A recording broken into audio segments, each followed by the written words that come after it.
Welcome everyone to another episode of the Dali.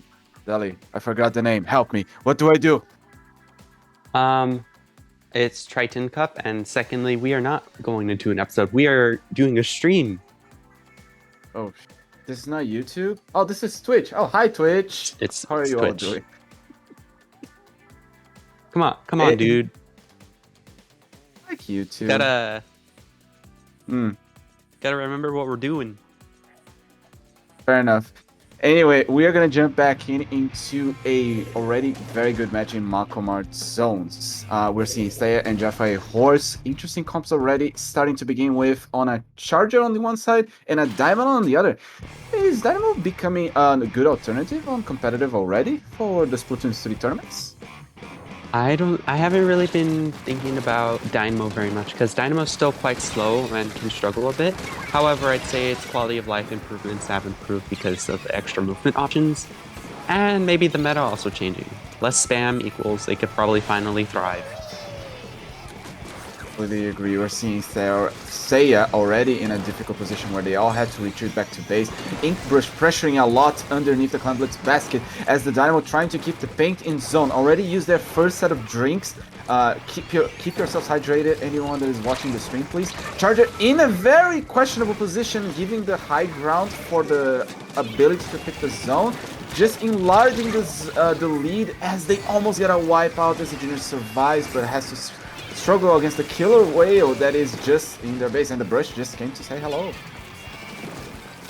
We both know brushes they're very annoying to deal with sometimes because they'll just flank you. They'll just always be in that one inconvenient place that you can't do anything about. You know? But right now, Sia is getting very desperate. They're down 2 players. A Booyah Bomb on zone, but I don't think that's going to be enough. Oh, that is enough to neutralize. 2 people are down. And hey, they're actually still able to stay in the game. I did not expect that. I think the Dynamo was recharging ink that you were mentioning that the Dynamo was slow, and also not to forget, Dynamo also is very paint hungry.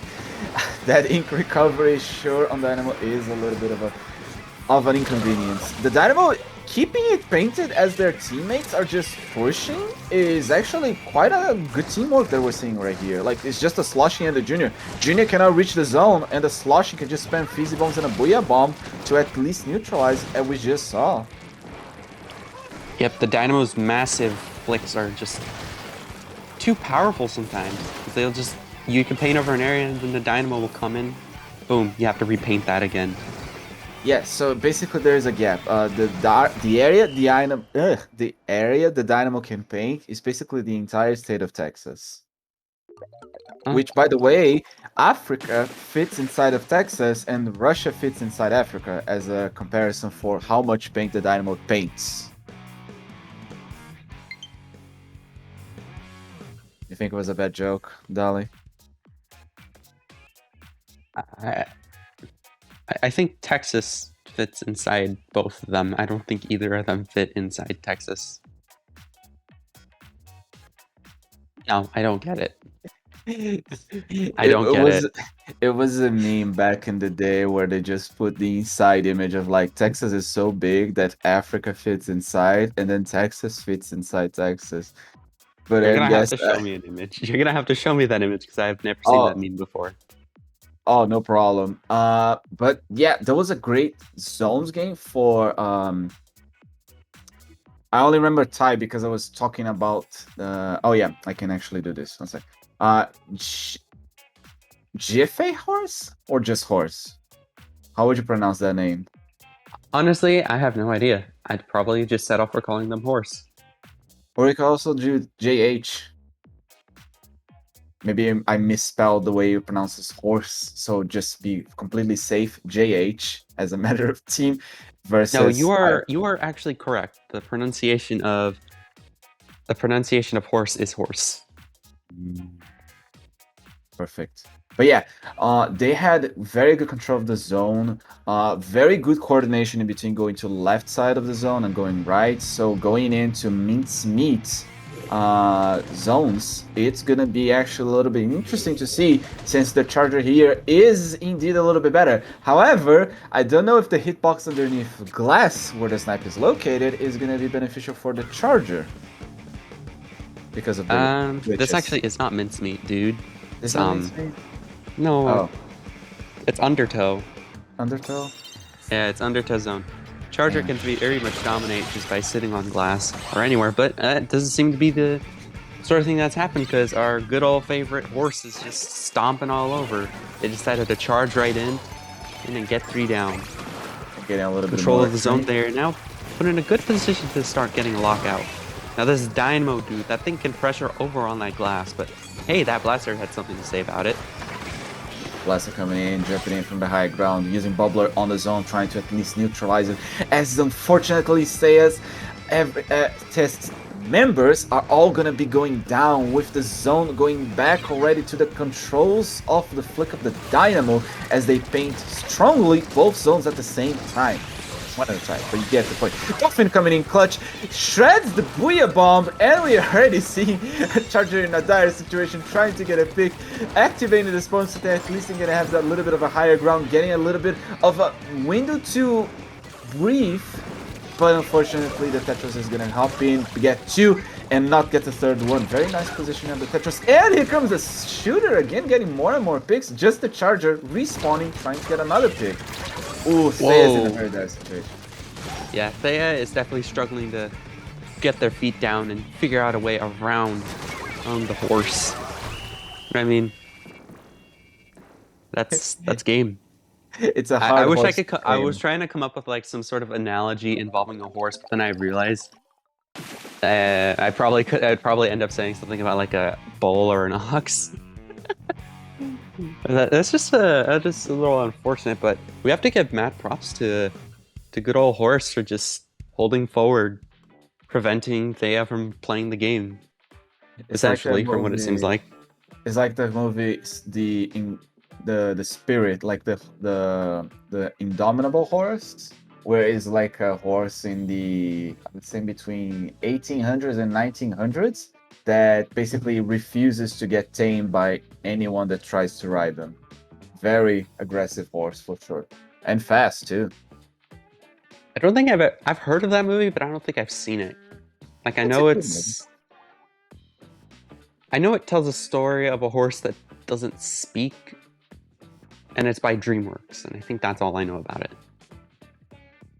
No, the horse doesn't. It's like, okay, it's like Tarzan. Like Tarzan has 2 moments in the movie where he speaks perfectly English and when he speaks with humans, because obviously nobody here understand apes' languages of like communicating.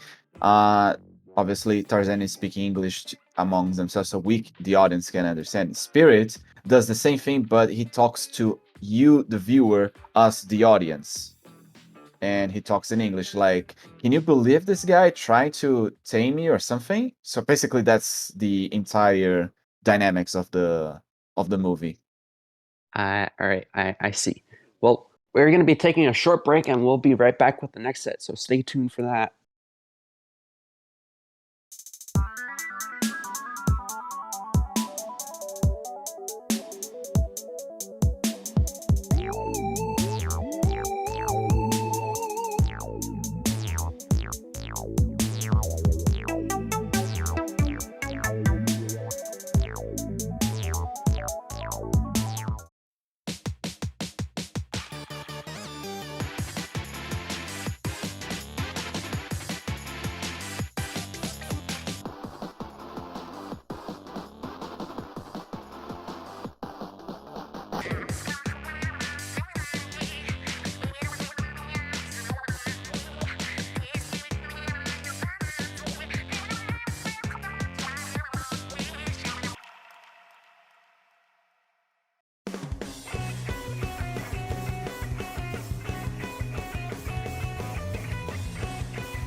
Splatoon Stronghold, a stronghold for competitive Splatoon, providing resources to long-timers and newcomers alike. If you're new to the competitive scene or still figuring out how to join, we have a getting started guide and plenty of other resources to help you in your journey. If you are a seasoned veteran, we still have plenty to offer. You can find and join tournaments as well as participate in our Captain Forum and find free agents and teams. Our mission is to make competitive Splatoon easily accessible to everyone. So what are you waiting for? Join the Splatoon Stronghold today!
Welcome back to the next round of the Triton Cup. My name is Silver, and I'm joined once again because that was a pretty short break. I consider it an eternity.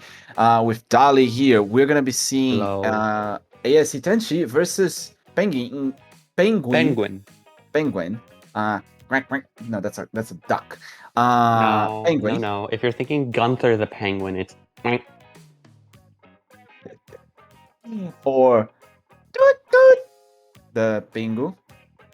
But anyway, with 3 maps coming in, we have Sturgeon Shipyard, Hagelfish Market, and Hammerhead Bridge coming in for the next round.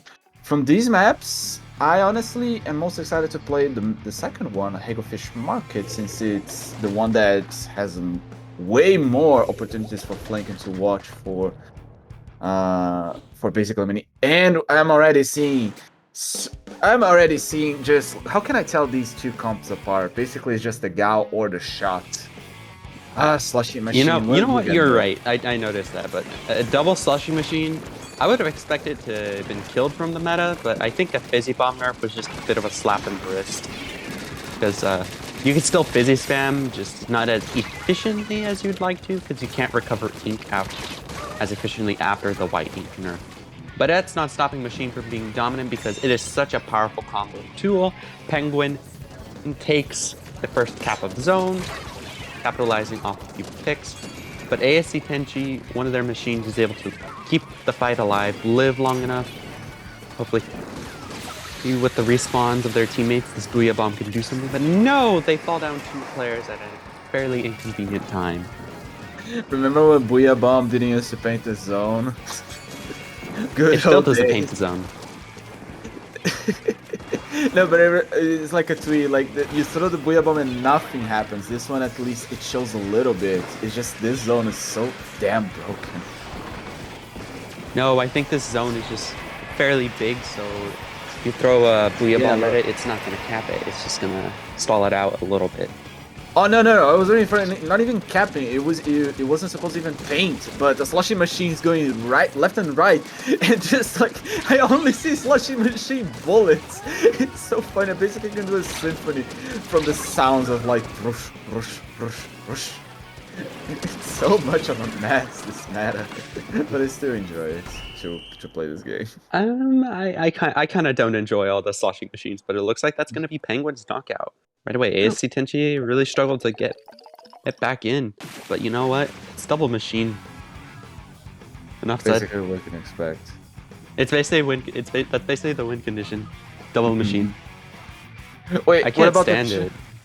What about the chart that says like play machine to counter ninja squid, to counter swim speed, to counter machine, and then the endless cycle? Have you seen that one? I think I have. But What I weapons do you think play? I don't necessarily agree that that this meta is rock paper scissors, because there was a rock paper scissors that involved Oh, no, blasters, no, dualies, and joke. umbrellas in I consider Splatoon that a 2. joke. Don't worry. I consider it a joke, not something to take it seriously. Oh, I showed you a meme of Texas feeding inside Texas. I basically am showing myself as the person that, when laughing and when being very happy, is basically taking it to the comedy side of the things. Um, I'm but yeah, trying to Daddy, find it. Where fair did you enough. send it? In voice text, in VC mute, above us. Okay, now I see it. There it is. That's funny. But yeah, what weapon do you play, Dolly? Because depending on the weapon you play, I kind of do understand. You I might play struggle. Tri-Stringer. I have been Really? a yeah. I have You been have a more tri. range than I do, technically I have speaking. I have been a Tri-Stringer one trick for my team ever since the game came out. I didn't think that I'd be playing Tri-Stringer. I thought I'd be playing Ballpoint, but I'm gonna be honest, Ballpoint kind of sucks. It got nerfed first patch indirectly. That's that to be fair. Wait, the ballpoint got nerfed? I thought they got buffed. No, it got nerfed. Because the shots It fall has out not Fizzy falling Bomb. as... Wait, I'm confused. You're talking about Splatoon 2 to Splatoon 3, or you're talking about Splatoon 3. It indirectly got nerfed because of the Fizzy Bomb nerf. Like Oh I yeah, think the Fizzy I Bomb see. nerf was targeting Aerospray and Kent and I'm gonna stop and Machine. The machine. But yeah, now we're seeing a charger coming in. At least one machine decided to play something else. We see both juniors still up and go. Stealth Jump on almost everything. Yeah, Stealth Jump is also an interesting thing that we see following the Ninja Squid. The Fizzy Bombs already being such a nonsense to deal with. Once again, for Penguin now, it's time to struggle against... No, Penguin is the one with double machine, and Tenshi is the one controlling the zone. Yeah.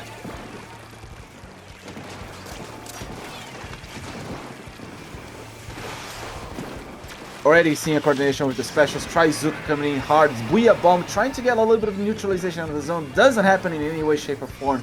Fizzy Bomb spamming from the left side of the zone. We see trying someone maybe to flank and watch. Trizuka doesn't have enough special points for Trizuka. Getting a good pick on the slushing machine on the side of Tenchi. And the zone goes all the way to the Penguin. I would say, honestly, there was a lot of concentrated fight happening over the flank, that the zone was quite open for Junior to come in and paint everything.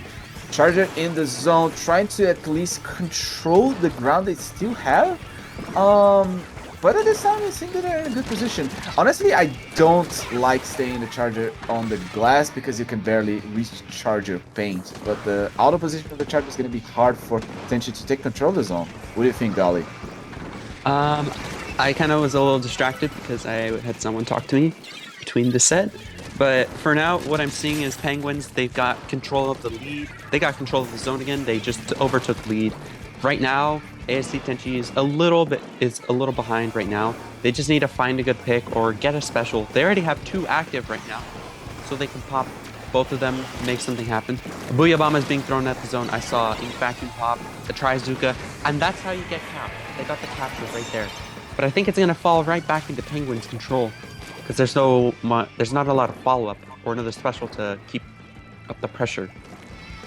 Completely agree. The special was mostly on the side of the Charger. Everyone is distracted by everyone but the Junior. The Junior is honestly in a situation that, here's the thing, I know how this is gonna play. The moment the zones neutralize it or they decide to jump to the Junior, which they are not doing, it's becoming a point that this is just like points away. Like, here's the thing, the zone is getting uncapped, the Booyah Bomb coming in, everyone's paying attention to the Junior, but at the same time, it didn't have much happen. Like, it was just stall for time, and there is still a literally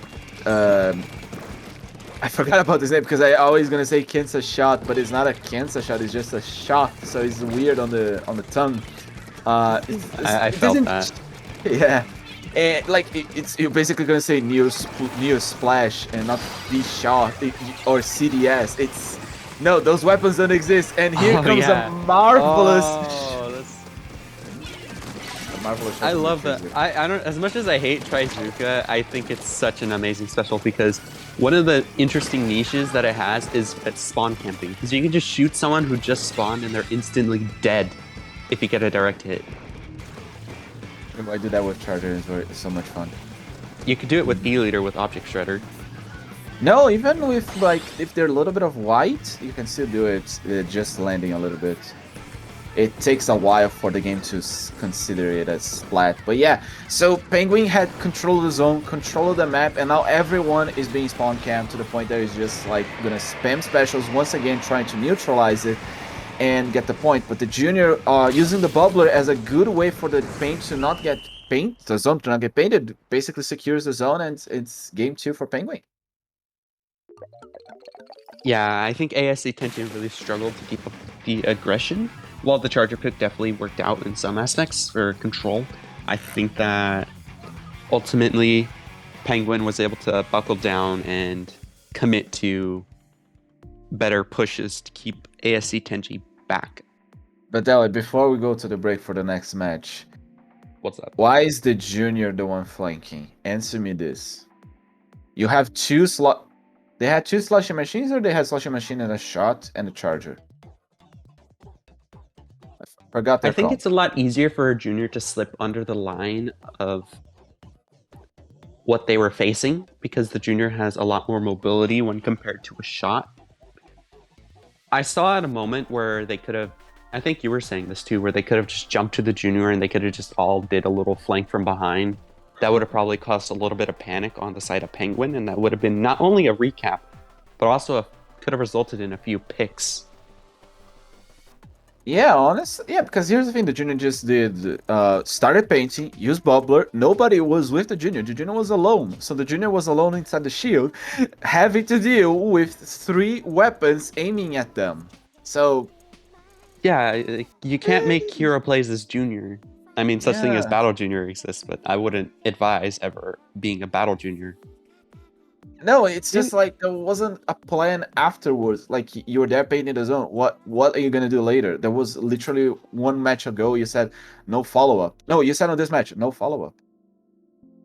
Yeah, I was noticing a lack of follow up, Mhm. which is So something that my really- team has been struggling with quite a lot. Because after we'd get control, we'd lack follow up. Mhm. So I think we go for the break as we wait for the next match to be ready, or do we keep stalling for time? Because I can do both.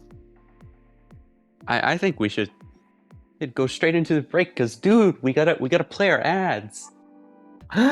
This video is sponsored by Raid Shadow Legends. No, not that kind of ad. NordVPN. Ads to Dapple Productions tournaments. Oh yeah, that's right. Yeah, yes, we will be taking a short break, and we will see you after our short ad as well.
Splatoon Stronghold, a stronghold for competitive Splatoon, providing resources to long-timers and newcomers alike.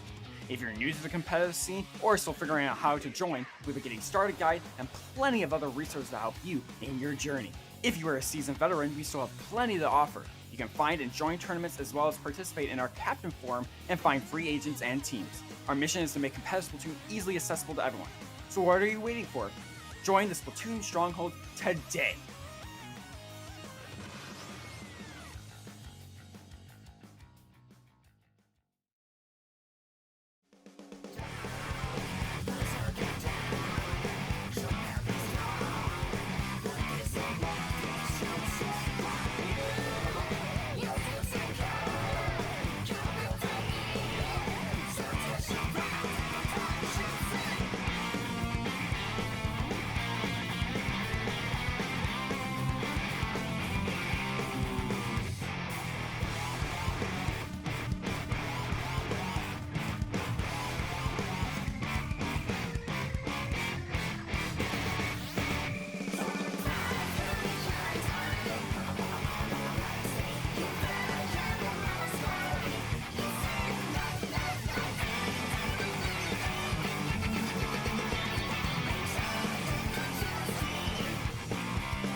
Splatoon Stronghold, a stronghold for competitive Splatoon, providing resources to long-timers and newcomers alike.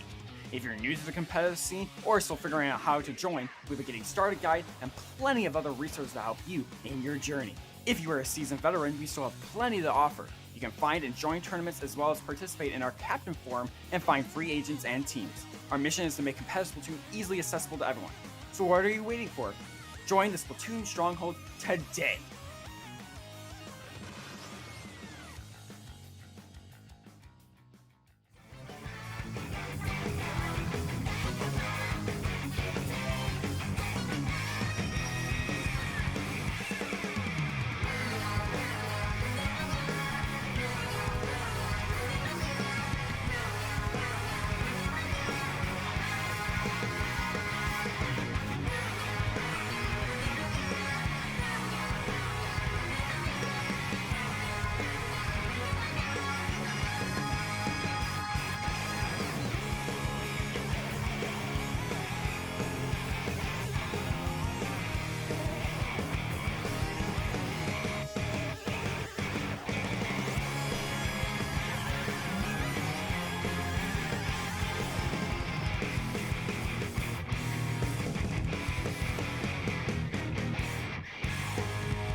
Hello, hello, hello! Welcome back to Triton Cup.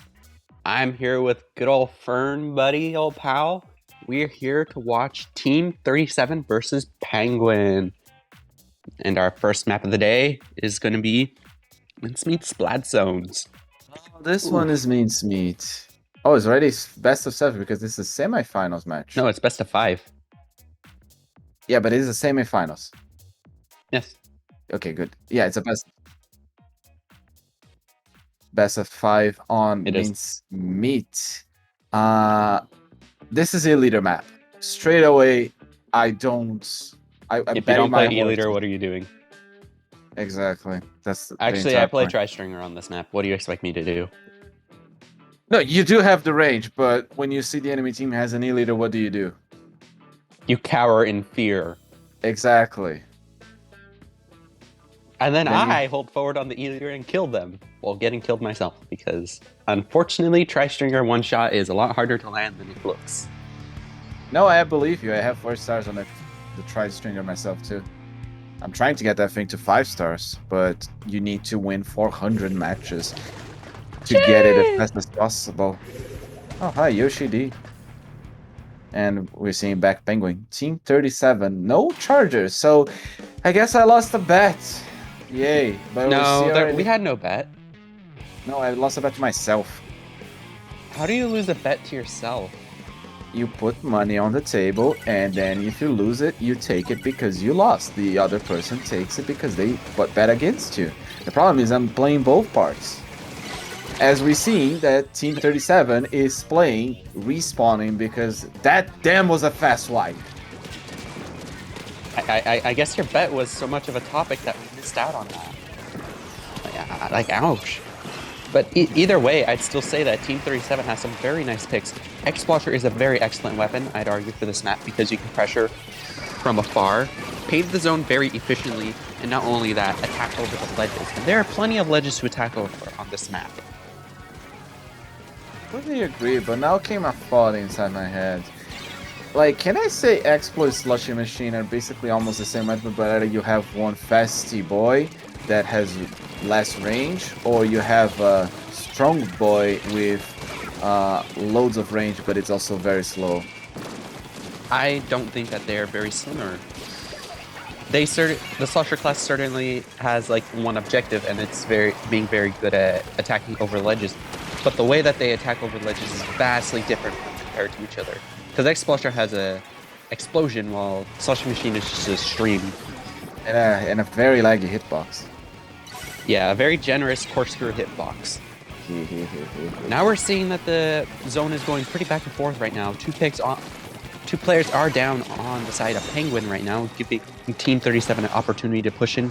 Grabbing another pick while they get the capture is definitely helping secure that control they ever so desire. But this is definitely looking like a pretty tough spot for Penguin right now because once they have the X-Splasher and Kensa machine set up, it's going to be very difficult to fight back against the amount of ledge control that they'll have. A very interesting duo we've seen with the Trizook versus the projectiles of the Explode. And the Booyah Bomb very nicely putting all of the teams of Penguin in a very difficult situation where they had to back off. So it bought them a little bit of time, but unfortunately it's gonna be a wipe. Yeah, that's a wipe, and Penguin is wasting no time to start pushing up past the bridge and potentially seek to keep them held back in their spawn. You generally speaking, you want to push up in splat zones so that way it's harder for the enemy team to recap the zone. They need to retake 2 areas. They need to retake the area by their spawn, and they also need to retake the area that the zone is in. True. Although Team 37 is able to recover perfectly, they were able to regain the control of not only their spawn, but also the zone. To stall out for a little bit of time, apply a penalty. But now it's just going to be a massive slugfest on the zone. Someone's going to have to crack. Lots of paint is being thrown on, and as Team 37 and Penguin are just ferociously painting over each other, Zone's just constantly flipping between like one team to the other, flicking around left and right. I am just in awe. But now something has to crack. Look at that Penguin down 2 players. Bringing down 2 players. Not to mention, I think I saw 3 bubbles in a span of less than 30 seconds. Both juniors are going hard as Penguin tried to use the Trizuka to get a little bit of an advantage over the team. 37 people that is sharking around the left corner. Nice use of the Explo. Not even Thermal Wink was needed. Yoshi B read that player by the book, but the Slushy Machine combo of the Booyah Bomb was just enough to take that backliner down as Slushy Machine is trying to get control over the zones, over the trucks, and over the map. Yeah, the amount of pressure that these Slushy Machines are able to push up, not only do they have the throwable special and sub-weapon, they also have their lobbing arc shot, their corkscrew shot, and also lag, apparently. Yeah, no, that's okay. That's just a stream lag that happens. We saw a little bit of a frames dropping at some point, which was kind of funny. But it's interesting to see that Penguin is a team that literally only has 2 players that can output paint. So seeing the Slushy Machine fall back and not get split. Ooh, that Booyah Bomb going. That was a very good read with the Booyah Bomb placing, trying to make them fall back into basically their shots. Yes, tactically placing your sub-weapon, let alone just special, can make something like that and turn into your favor. But right now, Team 37 has to... Oh, well, Zone. never mind. They're able to get the control of the zone. I was like going to say, like, hey, you know, they got to do something because clock's ticking. It's going to go into overtime. Commentator's cursed, dude. Still happens. Yeah, but you already lost. Remember, I lost the bet because I thought they were gonna be a E leader, and I know Yoshi D plays E leader. I know he was just trying to make probably the map a little bit more comfortable, like trying new weapons instead of just playing the old reliable ones, right? Mm-hmm.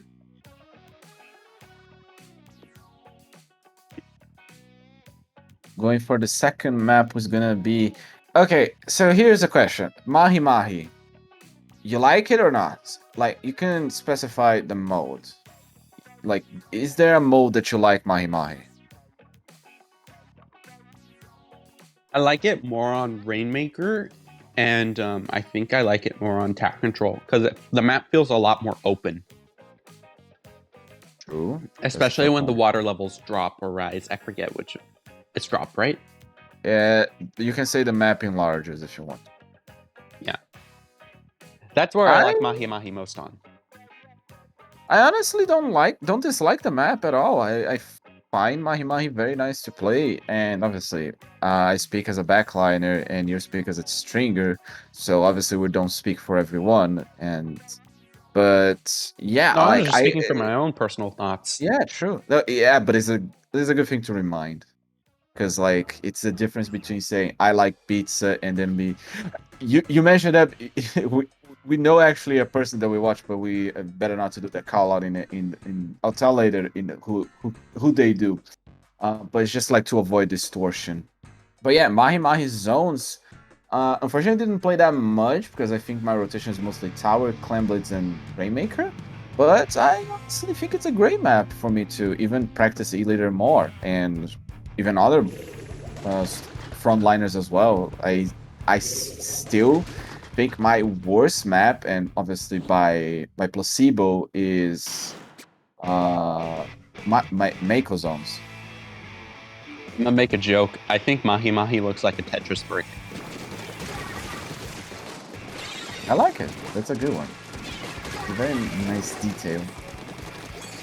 It looks like a Tetris brick when the map is fully expanded out.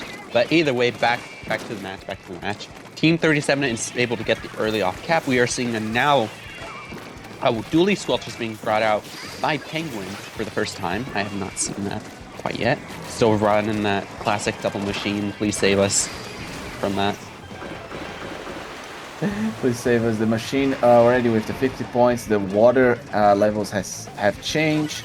And we see the Slushy Machine with the Rainmaker. This is what actually... Okay, sorry, not the Rainmaker, with the Junior. This is what I wanted to happen when we saw the match in Hagelfish Market. Like the Junior special being more used for other players apart from just the junior. And the Trizuka getting no one on the left side, almost getting picked, but then the Slushy Machine gets picked themselves. Shift of the control goes back to Team 37, and it's the delayed wipe for Team 37 on Penguin. Yep, Team 37 is definitely staying as coordinated as possible. They're able to just recover from like any sort of minor setback that they seem to experience from Penguin. However, Penguin still is in it. They have, not only do they still have time, but they also have last ditch effort starting to progressively activate and get better for them. As these dually squelchers getting a very good trade right there, but a trade is not what you need at this given moment. The cap of zone helpful, stalls for more time, but they need more picks. They need more specials and paint on zone. Go, Junior. You're the only one that doesn't trade. There we go. There wasn't a trade at the end, so they managed to at least get a little bit more control of the zone, and just this Explo with the longest range to get the cap of the zone, and Special's already getting ready for Penguin. So we might see those penalty points get diminished to the point that they might actually get a little bit more score on the map. Well, their penalty wasn't that large, only at around, from what I saw, to be about like 18 points. Not a very large penalty, but it's certainly one that can stall for time. Any penalty is helpful because it means that they can't get more Exactly. or points to their objective. But regardless, Penguins already eaten through their penalty and they are just ticking down the points. Lead swap seems very likely right now. Penguin taking the lead. Both teams kind of in neutral right now. Specials are being popped. Players are traded. Team 37 is down 2 players, which is not a place that they want to be at this situation, unfortunately. However, the clock is ticking with only less than 10 ticks left. They need to just output as much pain as they can on the zone. Although they are able to get the neutralization, they are not able to capture, and that is game 2 to Penguin. We're gonna go to a game 3. That is not a best of 3, but definitely this game goes all the way to 4 games for sure. Yeah, the map checks out.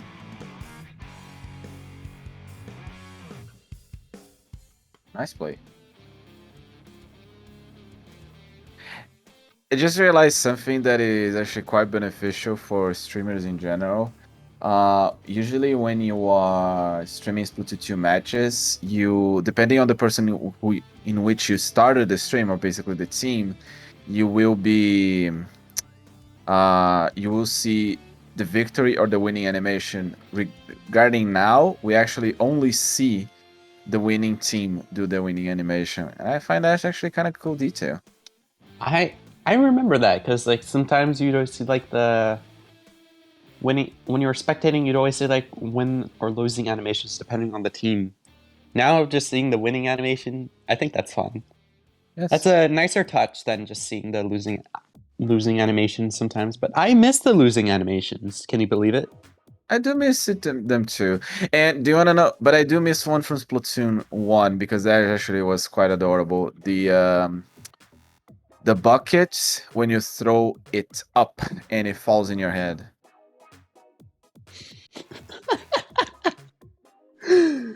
That means that they need to make a win emote that basically just says weapon failure. Exactly. Where like they try to open umbrella and then it just goes boom. They throw the bucket in their head and then it goes thunk. Their splatling just randomly goes. I could make a TF2 joke, but I don't think it's gonna be that helpful. I was thinking the Splatling because it calls Sasha. It's cost $100,000 to fire. It costs $1,000 to fire Sasha. 100,000. I love Heavy's voice. I hate Heavy Splatling. No, I like Heavy's from Team Fortress voice. That's what I mean. I don't play. I main medic because I'm not very skillful at the game. Medic. I am not helping you intentionally, but we got to move on to this next match. It looks weird, like we were in Scorch Gorge. Gorge. Doesn't this map ever feel like, oh lord, this X-Flusher with the geometry, that is an immediate wipeout on Penguin. Oh lord. I told you, Yoshidi knows what they're doing, and to the same time, this I don't think it like the does not requiring thermal wing is being quite nicely. Also, rest in peace, this router from the junior. Nice breakdance going from left to right, but anyway, keep going. Oh no, the bomb! Oh, there was a nice armor coming from the squid dodge roll.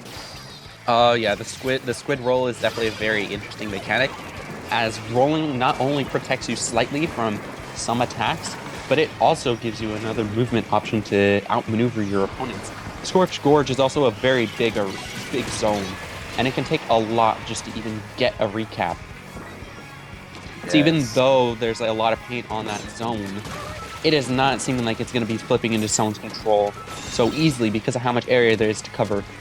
Make that 3 down for Team 37 as well, and Penguin is also able to get a recap finally. A little bit more, let's get a little bit of a breather.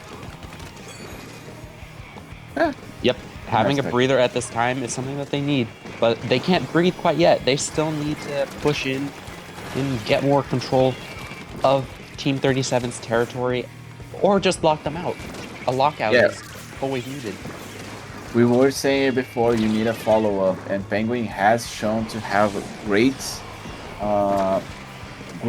in general, follow-ups when they're doing a lot of the things. We saw them in the match with the Hego Fish Market and Mako Zones and so forth and so on. So, yes, the follow-ups are the importance. 22 points on the timer remaining. There is a lot of control in the zone. The zone doesn't want to be flipped. We see the slushy machine waiting for the X-Flow to just approach. That was mean and so effective. It's a wipeout for Penguin. Yeah, that's pretty nasty wipe right there. But that wipe secured them the victory because there was no one to paint the zone. Either way, it would have been a very big slugfest to even cover that zone because of how massive it is. Do you get like flashbacks from Kelp Dome zones? Because I kind of see. Okay, that's fair. This zone is massive. I never really played a lot of Kelp Dome splat zones. My most explicit memory is running triple ballpoint in a scrim, and that's it. Did you win that's all I remember from splat zones. Triple ballpoint on splat zones Kelp Dome. Jesus Christ. Do you want to know how that went? Bad. Good. Horrible. We lost, but it was not bad. It was pretty difficult for us to get out of spawn. No, it wasn't difficult for us to get out of spawn. It was just difficult for us to coordinate a push as triple ballpoint. Yeah, because of speed, and then you. Yeah, I can see why. Fair enough. Yeah, because ballpoint can play kind of slow sometimes. It's as slow as it is aggressive. Do be true. We're gonna go for the next map, and that is Muscle Forge. No, wait, no. Museum. That is Museum d'Alfonsino. Sorry, both M words. M words are hard. Like mama, one of the first words that babies learn when they speak. I would have thought those would have been the easiest words to learn because they're some of the first words you learn. I'm being sarcastic because I made a silly mistake. You and I need to commentate more, and I need to work less. I think this is the only way we're going to be commentating more together. No, keep working. Oh, yeah. Okay, fair enough. Although I have to say, did you notice something? Do you see at the very beginning of the spawn, there is going to be a big clam basically both teams have a clam close to them. In Splatoon 1, that was the sea snails. Now it's a clam. I actually did not notice that because I don't really pay too much attention to these maps. You just be on table turf or just playing salmon? You're gonna need those maps for the big one. I mean, like, I'm usually looking at my phone while the match is starting. Kind of like how I am now, except I'm watching the actual match happen. But holy good lord, 3 down on Team 37. We kind of glossed over that, but Penguin just easily running in, saying, "This is our match. We want this match. Your first match, well, you won, but we're here to win the rest of the matches." Yeah, this becomes a point. Like, here's the thing: once you have control of mostly their spinner, You see how much dedication they need to pay just to take one sloshing machine out. Imagine a second one, which is why Cam is at over there, and at the same time, they're already respawning and throwing so many fizzy bombs. Like no one there is going for the flank. They're probably watching as their map is open, but you can see how hard it is just to get like how hard it is this map. Once you basically gave everything in your base. Like the junior is here. But the argument can be made with like almost any other map. This junior doing their best to try to survive, but that is just an instant knockout by Penguin to Team 37 in a dominant fashion. Well, not necessarily. We just saw so many matches that went quite long, like Mahi Mahi and Scorch Gorge didn't go as fast as this one. That is true, but this match was more of like a dominant fashion. Like I was trying to say, it was like in a like Penguin just won this in their that one set match in a dominant fashion. The set, not a dominant fashion. Ah, okay. Now I get it. But it definitely feels like a reverse sweep. I'll tell you that much. We are gonna go for a short break, everyone. I actually need to get a little bit of water. So I want to eat my quote-unquote torta as well. They gave me a burrito. Oh no, not the burrito. I mean, I like burritos, but I wanted the torta, man. Fair enough. Okay, we'll see you guys shortly. See everyone shortly.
Splatoon Stronghold, a stronghold for competitive Splatoon, providing resources to long-timers and newcomers alike.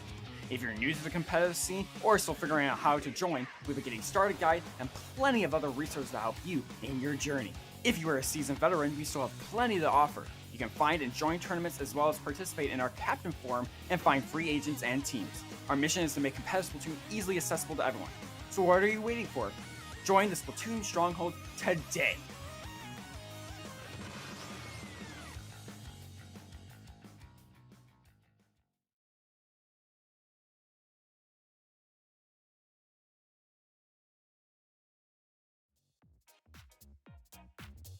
Welcome back to another episode, another edition, and also in the next following match of Triton Cup. We see New Cat Meta versus Unlucky. We're going once again for the Undertow Zones. First time seeing the... I forgot, what's the second map? Eel Tail. There we go. Basically the messy room.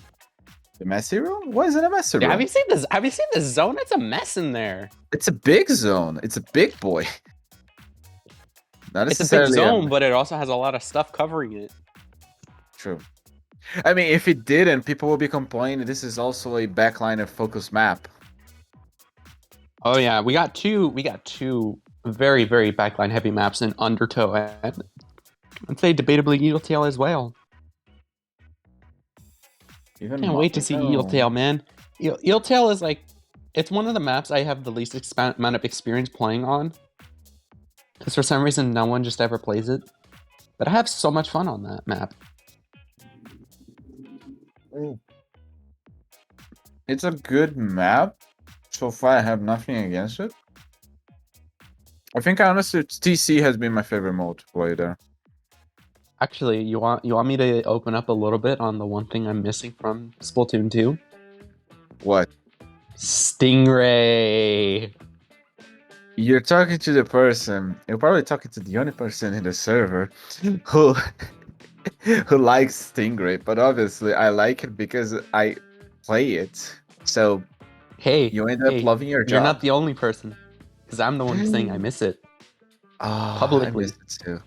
admittingly thinking about how much fun it would be to make people rage quit at this game just to Okay, play Stingray on Eeltail or Undertow. okay. Calm down, Satan. Calm down. No, I I'm not Satan.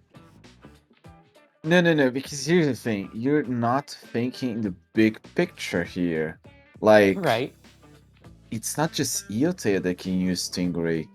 Even Urchin Underpass or Scorch Gorge is perfect for Stingray. Imagine just in the middle of the map, nobody can reach you, and you're not even stuck in your base using Stingray from base. Literally, it's every map could support Stingray here, and it would be much more terrifying. But apart from that, let's actually go to the match. We see Daggos, Storm, Home and Lulu, new meta cap map versus Unlucky. Who will be the lucky one to catch the zone first? The Slushy Machine? And definitely Unlucky already losing the Tenta, I keep saying Tenta missiles because it's what I see in a shot. It's the Kenta. Ouch. That is an immediate wipe in favor of the new cat meta. Well, as much as I like cats, I'd love to see a dog meta more than a cat meta. Okay, we saved that Splatfest for the first edition of Splatoon 1, don't worry. It probably will come back, for sure. No. Actually, it does seem possible, because you could run out of Splatfest ideas. I think they're gonna. What are they gonna add for a third one? Are they gonna add like fish? Bird. Nah, fish. What about lizard? A gecko. What about snake? I don't know. But zones in Exactly. neutral, dude. We're gonna Zones have in- unlucky cat meta is. Oh wait, that's funny. I just stringed those two team names together. The new cat meta is definitely struggling a little bit to keep up with the current with unlucky right now. Although they are able to maintain neutral on at least one of the zones, it's gonna fall into favor of unlucky. Charger almost getting a pick on one, but the Trizuka's finishing them off. Getting the second one with the second shot, and the third one. Nice effective way of getting a wipe. Unlucky now positioning, no penalty points. Brush down, a little bit of a delayed wipe as everyone is respawning. Charger in a good position to get the flanks. Not the flanks, there's barely no flanks on this map.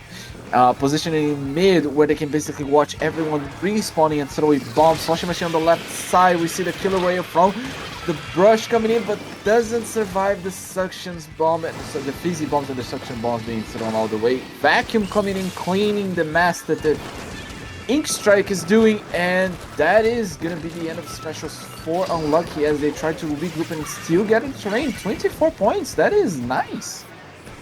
Yep. Although they are still able to maintain control, taking the points down even farther. Right now, the new cat meta, they're definitely struggling a little bit right now. They're getting the trades, but that's not what you need at this given moment. Right now, what they need, you know what? I need to eat I'm eating my own words, like the commentary's cursed, dude. They needed not eating a picks. burrito? They got 3 down in a delayed wipe, I think. The recap of zone, they're still in it. There's still a chance. There still is a chance that the new cat meta can win. Wait, I'm confused about one thing. You're not eating your burrito? You're eating your words, but not your burrito? Damn, how bad is that? How bad is your burrito, dude? My burrito is actually not that horrible. I'm just sad it's not a torta. Oops, sorry. Scared a little bit. Vacuum coming in inside of the bubble of the junior. This is a very nice coordination of specials. Unfortunately, they didn't manage to recap the zone. The penalty points are not there for them to breathe. They have to think fast. They have to think smoothly. They have to use all the wrinkles on their brain. And the Charger picks the brush. Festive weapon goes down, Junior trying to paint, stay a little bit back, using pressure with bombs. They're so close to getting the lead. This match could go both ways. They're gonna probably use the bomber in the zone so they can protect it and paint it. They got control of one zone. It's just a charger left. They cannot paint the zone right in time. It's 2, it's 1. It's New Cat Meta's first game. Yep, and we got to see the brush do a little bit, the brush in the background do a little bit of a dance. I don't know what it was doing, but you know what? That's what I expect from brushes. Do a little dance. Physics. But I haven't been able to say this, but I was so happy to see a ballpoint. I love my ballpoint. Any ballpointers in the chat? Like, I know I've converted to Tri-Stringer, but I'm gonna be honest, Tri-Stringer just gave me that same joy ballpoint does. Is it because of the toxic mist? I think it's because of the toxic No. mist. Also, quick question. I actually am curious. Thermal ink on the stringer, yes or no? I personally don't like to run Thermal Link because I'm opting to run something else. I like to run Object Shredder on Tri-Stringer though. Thermal ink and Object Shredder can run. They are not in the same slot. You can actually run both. Yeah, yes, I know, but I also like to, in place of my Thermal Link, I like to run speed because the strafing speed is not all that terrible for Tri-Stringer. Second question. Sub power up. No. No? I've never used sub power up on any weapons. Except for beacons. No, fair. That's fair. It's just that, like, I honestly love throwing toxic mists so far away that my teammates can actually get benefit from like the pressure that it applies, depending where I throw, obviously. And I find it actually. I feel like that worked very well on like Vanilla Jet Squelcher from Splatoon 2, but we don't need to talk about Vanilla Jet Squelcher from that game. We don't talk about that one. It's like all the reasons why I hate Reflux. What are your thoughts on Reflux, actually? I need to hear this. Like, most Reflux players that I have been seeing have done basically similar plays, which is like, obviously just ping for missiles. But what I also saw, which was kind of like amusing, is a Reflux that literally flanks, like we saw the Junior do in Hagelfish Market, and then like literally paints the enemy base entirely while the enemy is still pushing. So they don't stop the push, but at the same it's complicated to say the least. Basically, they paint behind them, missile spam them, and they don't do anything about it. It's just like, I honestly just see them using specials. I actually don't see the weapon strong. So when the second Reflux comes in, it's gonna be like, I don't think anyone will be playing it because of the missiles. That's all they're gonna be doing. Well, unless there's another special. Yeah, well, maybe we can get back to that on our next short, between the matches. We are also seeing an interesting comp change from Unlucky with bringing out the Splatana Wiper. The Splatana Wiper actually got a very, very sizable buff alongside the Mini in that they now have a special that functions. Actually, it does not function. No, the hammer can function. It's just like you're expecting the game to consider a connection to be stable. So then I'm gonna start laughing because that happens with all specials. Like we saw this temper right here could have actually gotten the pick a little bit earlier, but no, it's still the game. At least it now splats players. And Isabel going all in with the Tetris, managed to hold the zone for 20 points. That's a very nice play. Yes, but the Unlucky still needs to cover this massive zone. This ballpoint is definitely doing a good job taking on a fight against a charger. Normally I ill-advise doing that, but under the right circumstances, a ballpoint or any Splatling can punish a charger. Inkjet being dropped just to put pressure on that remaining player on that left side right there. They're able to get the pick. Right now, all that needs to be done is just paint the zone, and right there, the new Cat meta takes game 2. Very fast game indeed. Oh, do you want to know what I believe about Reflex? I believe it is the most fundamentally screwed weapon because of its kit. Fundamentally screwed. It does. Basically, what I'm trying to say is the way people play Reflux does not translate well into what this game wants to be.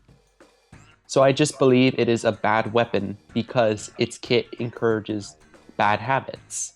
So I think it is a very bad weapon because of that. I think there are other weapons that would fit the criteria of encourages bad habits. And quoting now that I can actually quote a person, um, the Clash Blaster episode of Shaka Conroy for Splatoon 2, because one of the quotes I want to say from his video is that the moment you realize the Clash Blaster is not busted is the moment that you're actually playing smart. Because the Clash Blaster feels broken when you're doing silly mistakes.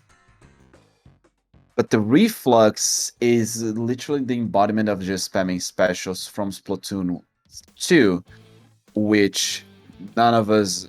Well, we do miss the Stingray, but I actually like using Stingray cautiously than spamming it. That's why I don't run the Jet Squelcher custom in that game. But yeah, the Reflux is just that.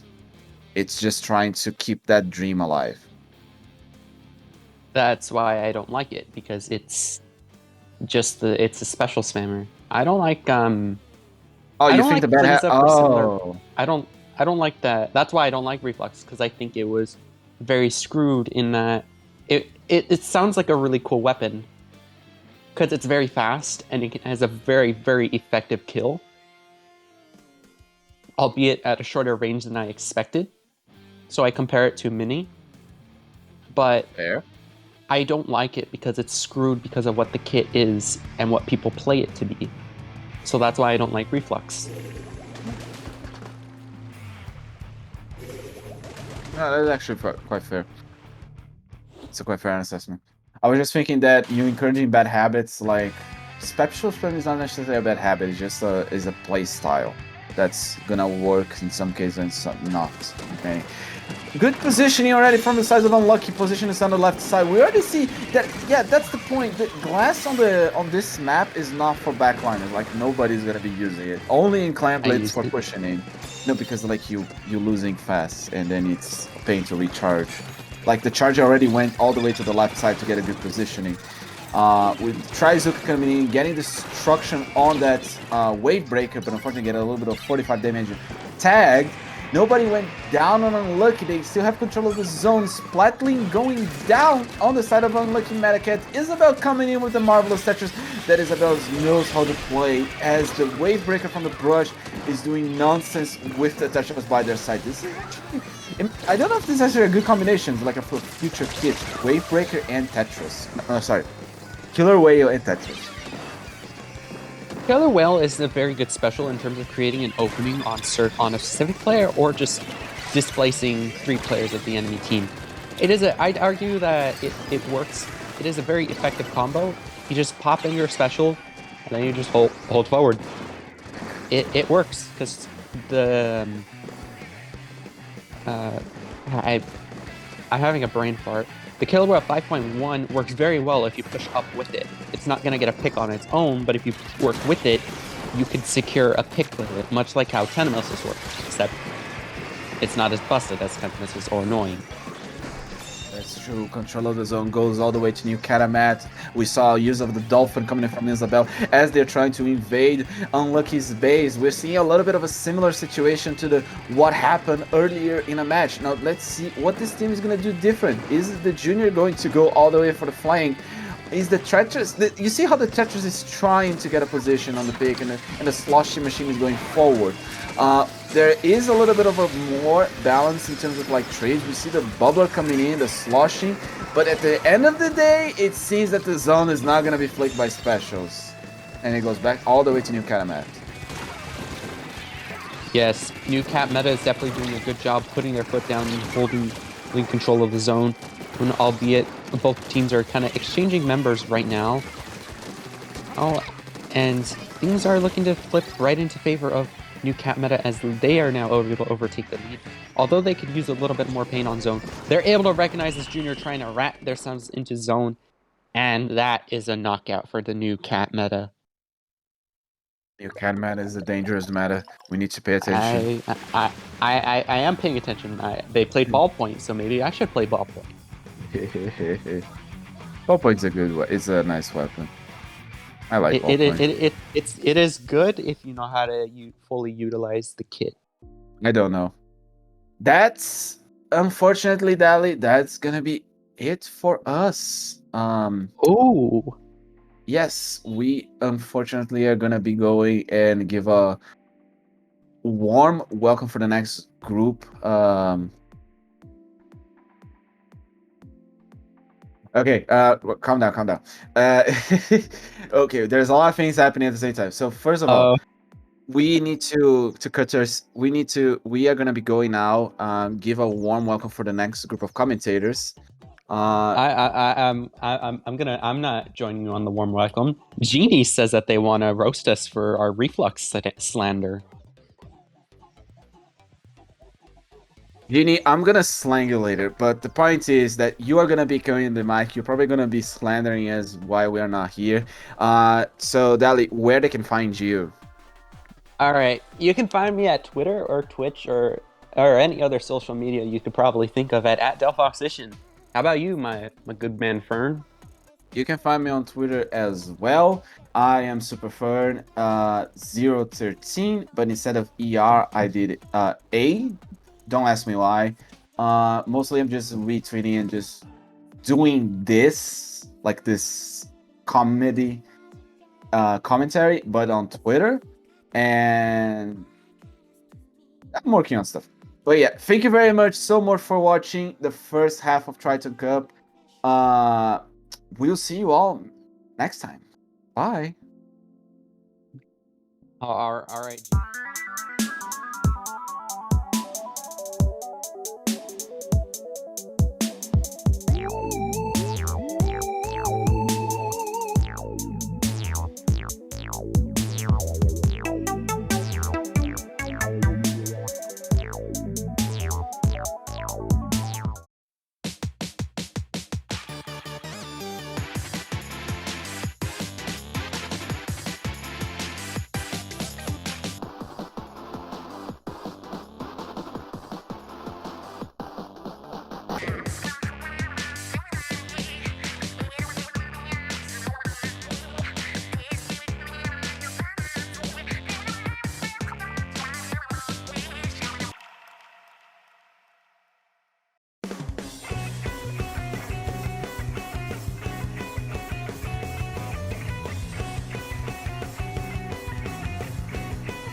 Splatoon Stronghold, a stronghold for competitive Splatoon, providing resources to long-timers and newcomers alike.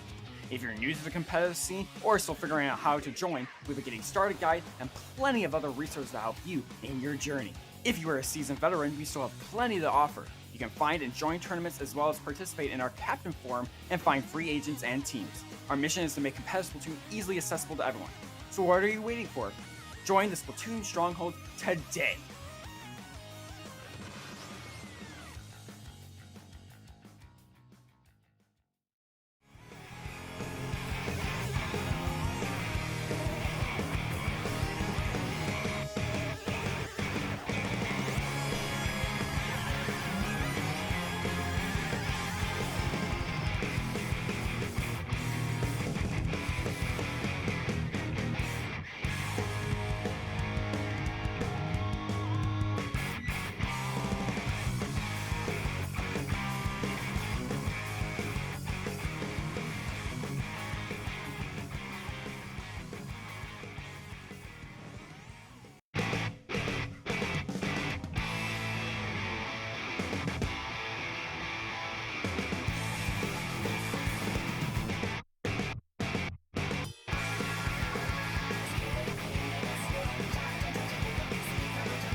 Splatoon Stronghold, a stronghold for competitive Splatoon, providing resources to long-timers and newcomers alike.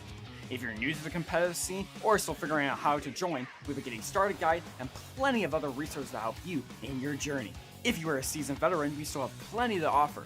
You can find and join tournaments as well as participate in our Captain Forum and find free agents and teams. Our mission is to make competitive Splatoon easily accessible to everyone. So what are you waiting for? Join the Splatoon Stronghold today!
Hello, everybody, and welcome to Triton Cup 41. I am Genie7, joined by Matthew Mega. Matthew, we've got some great teams here in our winners finals. New Cat Meta and Penguin. We've seen both these teams on stream before, and I'm expecting a really strong clash. Do you think any team's gonna really be ready to just kind of take it to the other team on this Scorchboard Splatoon's game? Well, I watched New Cat Meta just a moment ago on that last set that was just watched, and they were able to get a very nice 3-0 over. It was Unlucky, which they were pretty unlucky to get 0-3, but they did get a very good win over Unlucky, which is now putting them into the winners finals, I believe we are in. Yes, we are. And we're jumping right into it. Splat Zones on Scorch Gorge, and we see a double slosher comp coming from Penguin. We see a ballpoint in a Tetra comp coming out of New Cat Meta. These are the things that they've been running throughout the tournament so far. No surprise at all seeing Storm Ballpoint on Ballpoint and Isabel on her like trademark Tetris. Those are something scary. If you see those things in solo queue, run the other way. And already the Fizz Bomb gonna be thrown by Etz, I believe that's how you pronounce it.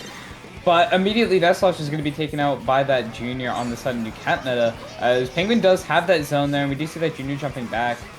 And they do have that bubbler ready for the push, but we do see actually 3 specials on New Cat Meta already, and we do see that Killer Bird being popped, as it looks like Penguin trying to keep a hold on to the zone, but now 3 down, and now 4, and that's going to be a wipeout for Penguin, and now New Cat Meta is able to take that zone, and they really got a lockout here.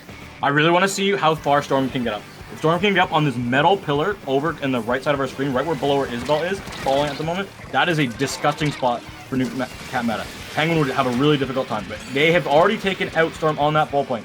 These machines are going in together and taking the work that they need to do. Isabel's back with those Tetras off of that jump. We have bomb coming out, but they get shredded before they can throw it. And that's unfortunate, because Penguin, they have lost the lead of this. And New Cat Meta, they're really holding it down quite well.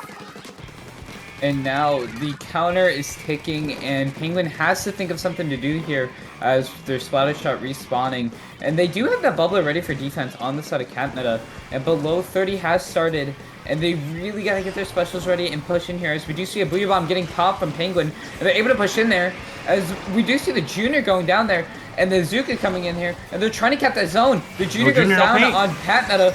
But they keep trying to paint it, but it's not enough. And New Cat Meta is going to be KOing for the first game. No Junior, no paint. Penguin did not have the painting power. They forced a Booyah Bomb they threw a Booyah Bomb to get Storm off that top mid, where a ballpoint could just reign supreme. There is no range. There's no E-leader here. There's nothing that you can really stop other than the special. That's exactly what Penguin had to do. That Booyah Bomb wasn't used to paint zone. They had no Junior. Not enough paint on the zone. Machines aren't the world's greatest. When there's another Junior, Ballpoint with his close range mode, this map being such a massive zone, with 5 seconds, you can New Cat Meta can really just stall out that zone before it even gets neutralized, and they exactly what they did, especially with having a brush on their team, just constantly being able to fling ink extremely fast. That's one thing that people don't realize, at how dang fast brush can just uncontestedly put out ink if it runs to a safe spot. And there's really nothing that Penguin could do other than just say, well, there goes game 1. But again, it's just one game, so they do have a chance to take it back there, as they're just currently 0-1. But I feel like they really need to worry about Isabel here, because Isabel really like applying pressure onto them, which is really what's it's really just what putting those sloshers off guard. And those 2 sloshers, they gotta get some kind of key points down here to push in. And now on Hammerhead, it's gonna be really interesting to see, because now it's a more narrow map, so maybe Slosher can have an easier time, but I'm not too familiar with Slosher here. But it's going to be really interesting to see how this map goes down here, as it looks like we do see the double Slosher coming again. Same comp from Penguin, and it is going to be the same comp from New Cat Meta, so nothing has changed comp-wise. Just a completely new map, still on Splat Zones, and the match has started. Yes, this is a new map. Even though it was in Splatoon 1, it does also feel like a brand new map. Under construction. Construction might be complete, not to everyone's delight. As this brush, using Killer Whale. Killer Whale is actually quite strong in this map because of how narrow it can be, but the brush is going off. Spectator Cam doing particular mind. 3 down! Sure. Okay. Sure. We just say sure. Yeah. 3 down on the side of Penguin as they're respawning now, and New Cat Meta really going right into their base. Trying to really lock them out here as one of their sloshers are going down here. And we do see everyone on New Cat Meta just in their base, trying to keep them out. The bombs are being thrown there. The junior on Penguin's going down. The splatter shot going down there. And they're just able to keep up the pressure here as the third slosher machine goes down here. They're just pushing right in. They have all the turf coverage they need. And every time they go down, it's just a few more seconds wasted on that clock. And the bubble, they have jumps back in. Storm being able to be safe jumps as well. When you lose your brush, when you lose your touch, they can just jump back in to safety. The ballpoint has so much range and so much uncontested space. Here comes the Trizuka, here comes the Booyah Bomb. Used in Penguin's own spawn! They cannot get out! Somehow, someway, somebody believe has stuck down in the mid. This is a live, but can the zone be capped? Can the zone be neutralized? It has! Isabel's gonna be pushed back, and Penguin, they will have this zone. But oh my gosh, New Cat Meta! They were destroying Penguin! They were able to push up so far on the base. They were able to push down to 2 without any of the members of Penguin even touching the zone here as the brush on New Cat Meta down. But one of the slosh machines going down as we do see Isabel on the side there getting pushed by 2 of the members. They do use the reach slider to get out there and they do get the pick. But now 3 down on the side of Penguin and they do get that last pick on the junior and they're able to cap that zone back in their favor. So good. Isabel causing so much of a distraction. 2 members of Penguin, Sar, and Chase. The problem is, that allowed New Cat, the rest of the 3 members that were alive, just to walk down mid, take zone, and then follow up. Isabel lasted long enough that, well, also won the fight, that just their members were able to collapse on that. And now, this zone, they're holding in zone New Cat Meta, something that they haven't done yet.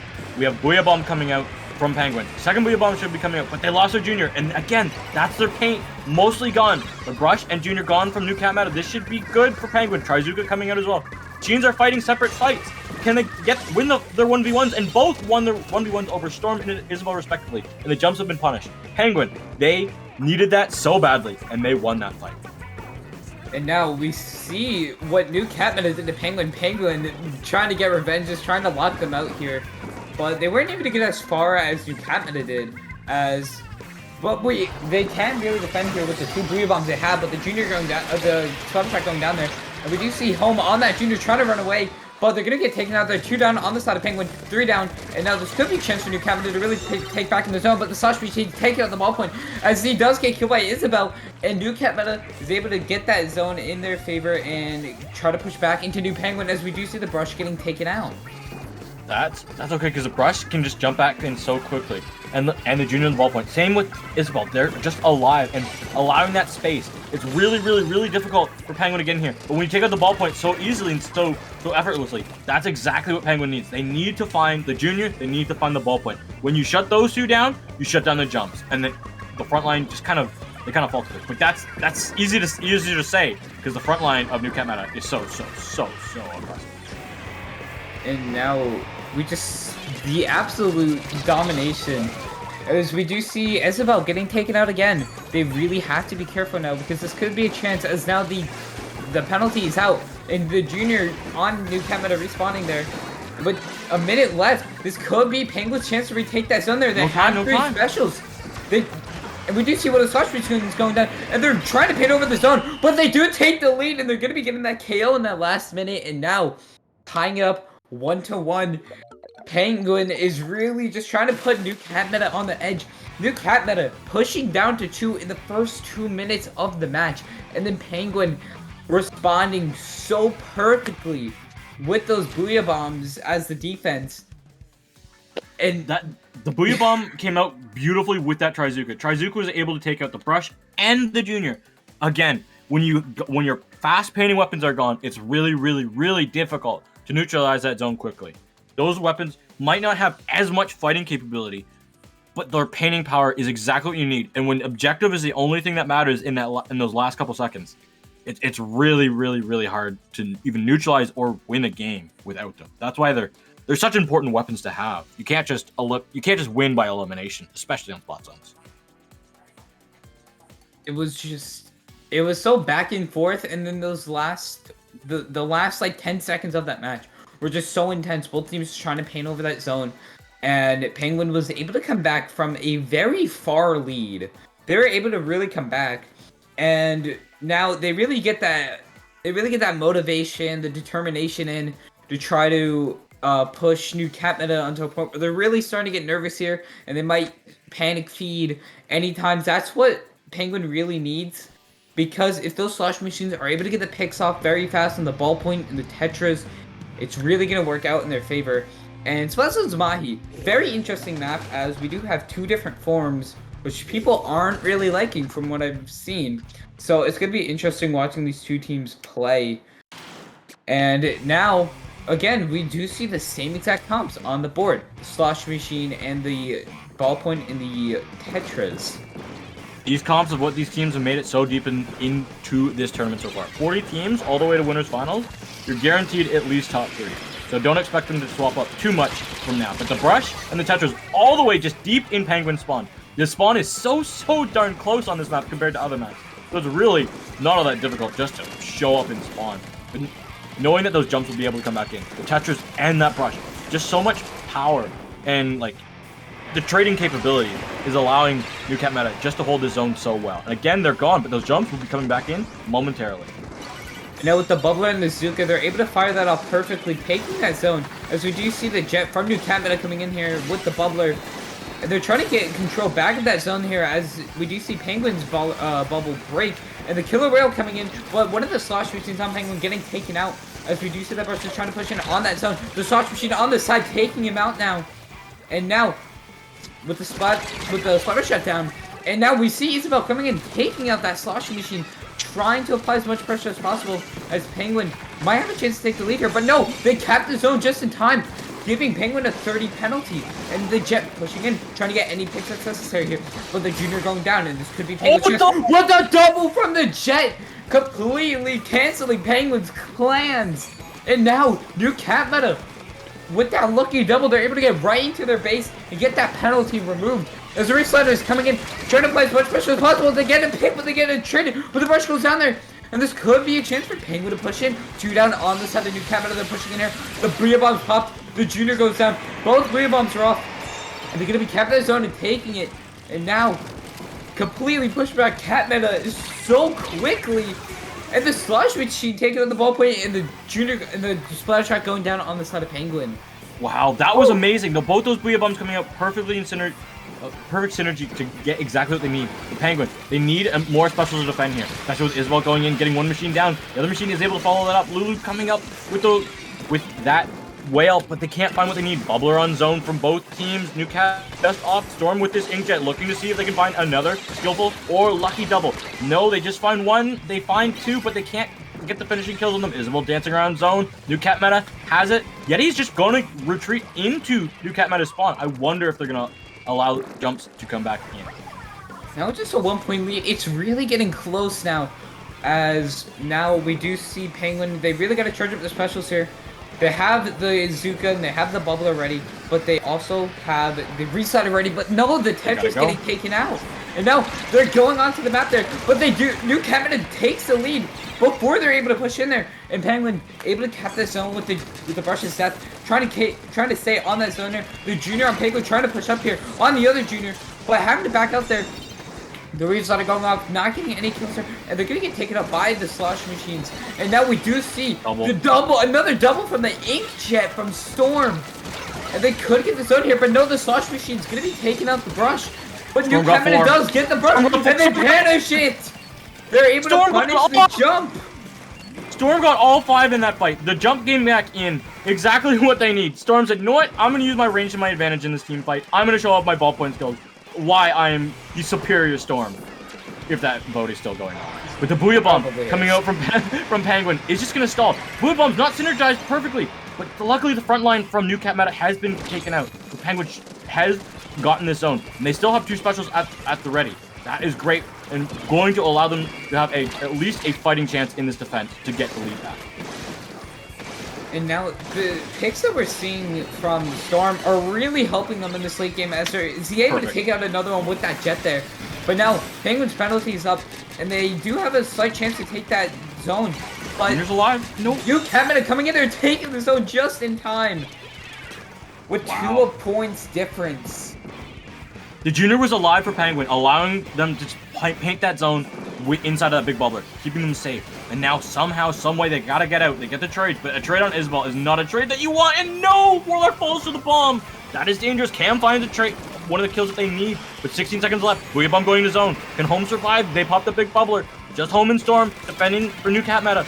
They can Penguin get in? It's gonna be so tight. Inkjet pop. No, Storm couldn't take it. They couldn't paint the zone. They could not paint the zone. That's gonna be the zone flip. But 10 seconds. Penguin needs to hold on. Isabel jumped in. Home is painting it with them. Cam trying to fight this. Booyah Bomb coming out. Yeti painting. 3, 2, 1. They have it capped, but they need to hold on here and now. They really need to hold on here as the dualies come again. They're getting the good trade there. And now Penguin really has to keep that zone. And now they're trying to push in. With the 13 penalty, they're still maintaining it with that bubbler. The killer whale and the bombs coming in there, trying to cap the zone. They're trying to take it. Isabel coming in from the side. They're able to get the pick off with the splatter shot. And they're able to push in there. But no, the penalty's up. But they still are able to cap the zone. And Cat Meta taking that win, taking this into a 2-1. I've never seen a more exhilarating game on Wahoo or Mahi Resort. I was gonna call it Wahoo. Wow, Mahi Resort Splatoon. That was phenomenal gameplay from both teams. Gonna just say it. Storm was the MVP with those inkjets. Most valuable special usage by far. I would love to see the number of just like splats using that, because it felt like every time he popped it, he got at least one, if not two with one shot. What an intense match to be watching. And the Penguin, they've been really putting New Cat Meta on the edge. In New Cat Meta, the seeded 1 team that's currently, they went, let's see here. Yeah, well, they're seeded 1 for a very, very, very good reason. They're seeded 1 for a very good reason, and they've been able to, they went 2-0, 2-1, 3-0, 3-0. But I think this is one of the teams that has really given them a good challenge. A good challenge is something that like all top teams and we want to have happen. Especially this is normally in tournaments you see like the 1 seed versus the 2 seed or the 3 seed in winners finals. Penguin is a 10th seed today. They were not expected to make it out of winners quarters, but here they are. They need this win to keep their easy grand dreams alive. But if not, they'll fall. If they fall here, they'll find themselves in that losers finals. But they don't want to fall just yet. This is a good map for the double machine comp, and I feel like they have a really, really good chance at taking this all the way to game 5. And we have Splat Zone's Inkbot of a Splatoon 2 classic that everybody loved. And we do see the killer getting popped there, and they're going to be taking out that slosher, pushing in onto the zone. 3 down on the side of Penguin, and New Cat Meta taking that zone there, and there's the wipeout. And I think we're going to see a rematch. Look at them. Look how they're going. This is going to be a rematch of what happened on Hammerhead. New Cat Meta pushing right into their base. They got Storm in a great spot, and actually not perfect spot onto that uninkable. You don't want to be on uninkable, especially against Machine, and that's exactly what happens. They fall. There's a 2-down trade. That is amazing for Penguin. Great, but they lose their junior. Not something they want. Ray's coming up from Lulu. Does see this Booyah Bomb, but gets taken out in a trade scenario with a great use of that killer whale. Cam is the last one alive for Penguin in the fight. Gets one, but it might fall here. Has fallen. Can Home come follow up with a trade? No trades all around, but Isabel is winning this. So for their team, New Cat Meta holding on, but they need to keep the zone. Penguin, luckily they capped it. They do get that cap in time, and putting a 51 penalty on Penguin, but they get wiped out again. This is not looking too good for Penguin. They really have to be having those synchronized Booyah Bombs. It's really been helping them out in the set, and this is exactly where they really, really need it. And now, the penalty quickly going down. They need to think of something in the next 15 seconds to really push back in here. As a bubbler on New Cat Meta, providing some cover, and there goes the killer whale, completely splitting up Penguin. As we do see that splatter shot getting traded with the Isabella. And now 2v2 on the board there. The New Cat Meta still on the zone. They get rid of that penalty. And the Booyah Bomb coming there. They're gonna be trying to push back in here. And they are able to catch the zone there. And the rush coming in, Bella coming in from behind. 2 down on the side of New Cat Meta. And they're trying to take the zone, and they do get the zone with 3 down on the side of New Cat Meta. Now Penguin gotta push in here, but Isabel still trying to survive on the side of the map. The junior on New Canada getting taken down there. They have to be careful with Isabel here. And there, she goes down there. 3 down on the side of New Canada. And where's Storm? Storm must just be on plat, just trying to stay alive from these fizzies. Last ditch effort is in effect for Penguin, so that will be a lot of fizzies coming out from Penguin. A great way to defend, but Storm again with that Inkjet, showing exactly immense value with it, getting 1 kill that they need to allow them to get in, because we are very, very tight on time. Yeah, it's very tight right now, as we just said, but 3 down on the side of Penguin, and they're gonna get locked out here. And now we do see the Slusher just trying to. They do get the pick on the brush, but they are gonna get taken out there by the dualies. But that's 3. They do got have 3 the zone there. That's allowing Penguin to get back in. That's a 3v2 scenario up for Penguin. Isabel dancing around, letting the jumps get back in. Storm's alive, Lulu's alive. Home goes out for the trade. Down. Junior's trade, so that's an even fight for both teams. Maybe favors a little bit more into New Cat side. Here comes the Storm Inkjet, and exactly what Storm's gonna do. The Storm Jets have been honestly just phenomenal, and that's an understatement. And now, Penguin, they put up a fight, but now they're getting locked out again. And with a minute 30 left, they have about 20 seconds before they KO, but 2 down on the side of New Cat Meta, and they might be able to push in here. Go. They're pushing in here, they do cap the zone. 2 down on the side of Cat Meta, and they're trying to push Junior. in. The Junior coming in, but it looks like New Cat Meta is able to take that zone, but Bella taking down that Slosher. Barely surviving there. 3 down on the side of Penguin. That was so fast. That was so fast. This map is long, so it's not like you think, oh, there's 14 seconds left. If there's 14 seconds left on the timer, you don't have enough time to get to zone from spawn and paint it. It's a medium to large size zone, and it's a long map, so it's difficult to paint.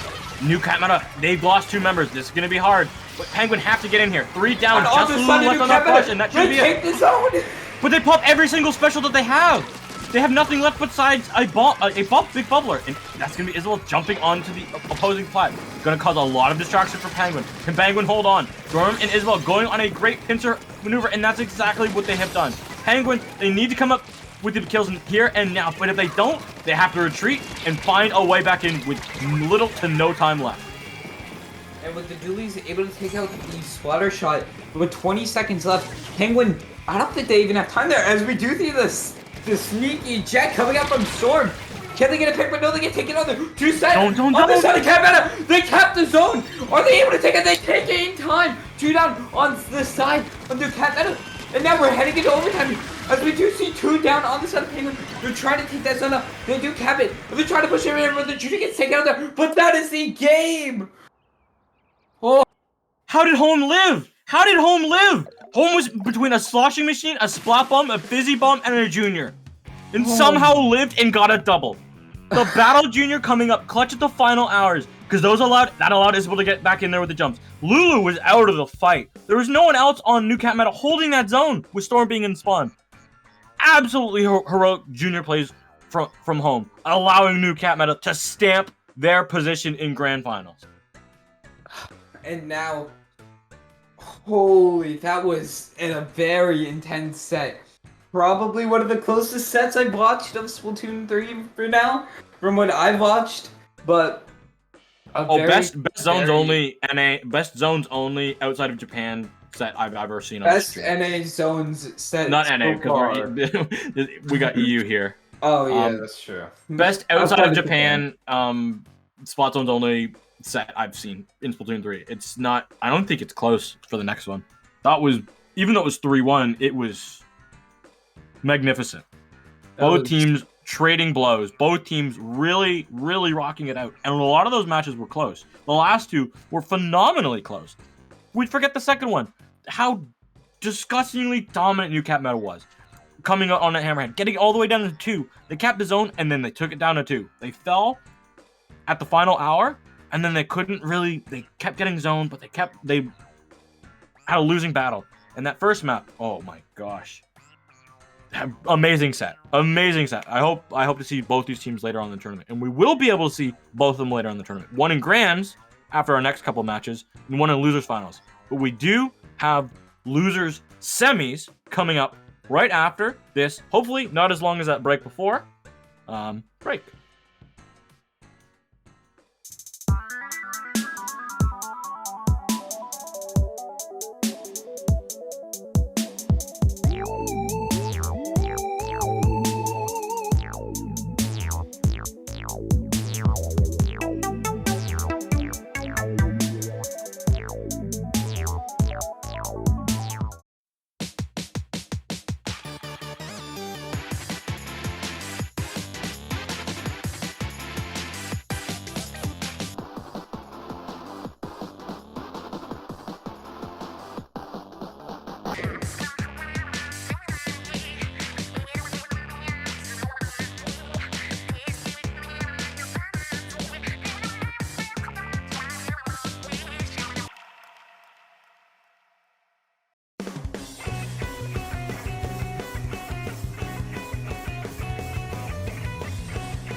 Splatoon Stronghold, a stronghold for competitive Splatoon, providing resources to long-timers and newcomers alike. If you're new to the competitive scene or still figuring out how to join, we have a getting started guide and plenty of other resources to help you in your journey. If you are a seasoned veteran, we still have plenty to offer. You can find and join tournaments as well as participate in our Captain Forum and find free agents and teams. Our mission is to make competitive Splatoon easily accessible to everyone. So what are you waiting for? Join the Splatoon Stronghold today!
Hello, everybody, and welcome back to Triton Cup 41. I'm Genie7, still joined by Matthew Mega, and coming off of that insanely tight, and close 3-1 for New Cat Meta over Penguin winners finals, we are going to be actually jumping into not loser semis, but losers quarters. We have Unlucky versus Team 37. Both of these teams got sent to losers by one of those teams, respectfully. So it's gonna be really great to see how these teams perform, because these teams are the teams that got taken out by these. I keep saying teams, but the teams that were just on beat these teams. So it's kind of just like see which one of the losers teams is better, which is really what we're doing here. But we have the best of 3 set here again. Splatoon Sturgeon Shipyard. We are starting in very strong. Unlucky versus Team 37. Let's see what they have to offer. Double machine comp from Team 37 and Unlucky rocking that charger. The Eagles on that charger did see some stream performances earlier on and was hitting some nice shots. So I'm hoping to see both these teams coming up with a good, solid battle. I see a little trend there. Both teams, they have 3 players with LD, which is really gonna be interesting to see the bomb spin. But we do see that Expo getting taken out on Team 37. They do get the cap on the zone though. And they're able to maintain it before it gets capped. And now 2 down on the side of Team 37. And Unlucky is going to be pushing in here. But, and now with the Slosh Machine taken out, Unlucky is pushing up there. The Slosh Machine is going to be pushing right to their base as they are going to be able to get that lead there. And the Inkzuka on the side. But the Inkzuka to challenge it. But the double Inkzuka! Double Zuka Another! with the ball on the wall. Can they get 4? No, they can't. Stolen by a teammate, but stolen by a teammate is great when you have that zone in control, especially in this best of three, by the way, losers round. You want to win every single match you can. Cobb is going to be able to find Deagles on that charger. Dangerous spot to fall. That's gonna allow Team 37 Expo to really make a good presence with those bomb spams, allowing them to get a lot of chip with their team and hopefully eliminate Unlucky before they even get in. But that Zuka finds what it needs. You see that Expo down on 37, but then the charger gets taken out there. So it's down to 3v3. The Butler gets popped for Unlucky. As they're really trying to push in on the zone here, but the Booyah Bomb not actually capping the zone. They're able to pin over just in time there. Less than 30 remaining. LDE is going to get popped for Unlucky here. As we do see a 3v3 now. As we do see that Slosher getting out of the fight box. Trying to push up there, trying to get any kind of picks they can. And they do get to pick off the other Slosh Machine there. They're able to take that zone. And one of the members here, this Junior getting taken out. So now 2 down on the side Unlucky. Team 37 keeping that zone. And the Vax not doing too much on the zone here. As we do see the Slosh Machine on the side of Unlucky trying to push in from that side there. But the Slosh Machine on Team 37 is giving them a hard time. Expo's gone. Expo gets sniped out. That's a good spot. Moodoop's coming in with the Junior. Paint for Unlucky. Booyah Bomb comes out as well. But defensive Booyah Bomb from Team 37 Cobb. That came out as well. Both teams trading specials. Inkzuka coming out as well. More specials, both sides. Unlucky holding on to the zone right now, but bombs are going to allow the zone to be flipped. And now, a nice flip. And they do have that 30 penalty, and the Junior getting taken out. Down to another 3v3. Been seeing a lot of just single trades here, which is really interesting. And it's definitely more in the favor of who has the zone to get the good trade. As you do see the Charger on the side getting the pick off of the Junior. This could be a chance for Unlucky to push up. As even the Charger's pushing up right into that zone with the back. They need to follow up. Unlucky needs to follow up with the vac. If you're just going to pop a vac alone by this is exactly what's going to happen. In a team scenario, Unlucky really dropped the ball on helping their Charger. Left them out to dry, and this could cost them the game because there's very little time. And with a map this long, 10 seconds will not be enough for them to cap zone. Moodoop has to come up with amazing heroics right now. Right here, right now. I don't think it's going to happen. Not enough. No. Team 37 able to take the first game off of Unlucky, and they're getting pretty unlucky right now. I hate puns, but they're getting. Yeah. They do get the unlucky loss there with, and 37 able to take that KO in their favor. But a really nice match there. What do you think? I thought it was pretty good. I was just looking to see which team had to make a longer losers run. In Team 37, they've had this is Unlucky's first match since they lost to New Cat Meta, which I believe was that the match that was on stream. I believe that was the match that was on stream. And Team 37, they're on a little bit of a hot streak right now. They've got two matches in their losers run under their belt, both of them 2-0. So I think that they've got a little bit of that more of that momentum, and showing off from that first win, that favors them. What doesn't favor them is mincemeat. Having an Explo here is not necessarily the play against a Charger. If Deagles wants to swap to E-Liter, that would really screw up the matchup. If Team 37 gets what they need and they're able to get those 2-0s under their belt, they might see Penguin again. And they were actually able to take a game off of Penguin earlier in the tournament. So it could be nice to see a rematch of Team 37 and Penguin, as Penguin did get knocked down to losers bracket. But they also have to go through this team, which they have Splatzone's mincemeat. So they have this match, and then they have one more set against Throne. And if they do beat Throne, they'll be up against Penguin again. And if they do beat Penguin, then Team 37 is going to get put up in the grand finals against New Cat Meta, which is going to be really interesting to see. But I do feel like we went way ahead. We're looking 3 years into the future. I'm looking at the next game here. There's a reason why you have a Mega. Why you're not just Matthew. You're Matthew Mega because your mind is Mega. We're really looking into the future. Yo. But You're like the what's that? The funny clip that everyone likes to use. From Megamind. Exactly. That's the exactly. Mega Man. But it's gonna be. But There focusing is on no this Rainmaker. They might say. Oh wait, it's back. Never mind. Is it back? Did they do maintenance? Yeah, it's back. It's bugged still. It's still bugged. It's still not like you can't teleport the Rainmaker to 1, but the Rainmaker is not behaving how it should. I don't know if that's exactly how it was programmed in this game. I'm pretty sure it was because, as proven from the Nintendo patch, I love you Nintendo, from them patching the game with the checkpoint thingy and breaking it, they did not play their own game. Wait, is that a stamper? For no charger. Oh! You're not running a charger on this map on Splatoon. Deagle's on the machine? Okay, sure. And a stamper. And a stamper. Sure. Again, sticking with the same kind of 3 LDE situation as X-Bomb 37 immediately going to be taken out there as Unlucky takes that zone and the Stamper and the Junior pushing right up in. They forgot to not pop the bubbler underneath of the grating. If you pop it underneath the grating, oh! The double bomb, the whatever the bomb kill was, 2 down on the side of Unlucky.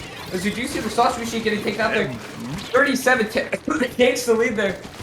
And now we do see that Gal fighting with that splatter shot there. They are able to get the jump out. And the Rain getting popped for 37. Unlucky really has to paint over the zone here. And they do get the cap there for 37's favor. And they have 2 specials ready on Unlucky. They pop the Booyah Bomb. The Zip Casters pop from the Stamper. Go right into their base. And they get what they need. No, they call all the team back though. That's exactly what they wanted to do. You call all the team back, but unfortunately, Unlucky, none of the rest of their members were alive to really be able to capitalize on Team 37. Completely backing up and all of them helping their exploit. And now, down with the penalties. 2 specials ready as the Slosher is going to take out 37. Their defense has been so perfect. And they're able to really maintain those specials where they need it. And the Slosh Machine almost has their special ready, which is perfect. The Junior gets taken out by 37. Almost down to the 30s now. The Splatter Shot getting taken out. The Gal going down for Unlucky. The Booyah Bomb coming from Unlucky. And they could get the pick here. Or they might be able to push in here. We do see the Zipcaster going right onto the zone. And they aren't able to cap it. And this Baton is going to get taken out. 10 seconds left. They just have to keep up that paint, and that's exactly what they're going to be doing. They try to paint, but it's not enough to cap that zone. And 37 taking a very swift and quick set against Team Unlucky. And they're going to get sent up to fight Throne next.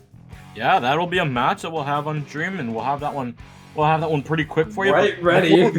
But before we go to that, I just want to say Yoshida on that Explode, able to just free reign. There was nothing but a Zipcaster, which came up only twice in that game that I could remember. Nothing else could really contest them on that Explosion. I was interested to see what Team Unlucky could do with that Stamper and the machine over a Charger, and I felt like that really hurt them in that matchup. I guess it was something that they had practiced before. But the amount of chip damage, they weren't able to take the space in mid as fast as they wanted it to. And now Team 37 is going to be up against Throne. A very nice 2-0 for Team 37. And that is going to be the last we see of Unlucky during this tournament. They put up a very good fight, especially against UCAT Meta. They almost took a game off of them, which was fun to watch. They did put up a good fight, but that is going to be it for Unlucky as Team 37 is going to be taking them out in losers. Yeah, we'll be heading off to a quick break. Gotta get those ads in, even though we got no ad revenue from Twitch. Shoutouts to Twitch, love that right now. But you know, thanks, Twitch. We'll catch you. We don't want to spam you with eight hours of ads, so we'll just send you the ones that have the Splatoon ones on it. See you after these ads. Exactly. Okay.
Splatoon Stronghold, a stronghold for competitive Splatoon, providing resources to long-timers and newcomers alike.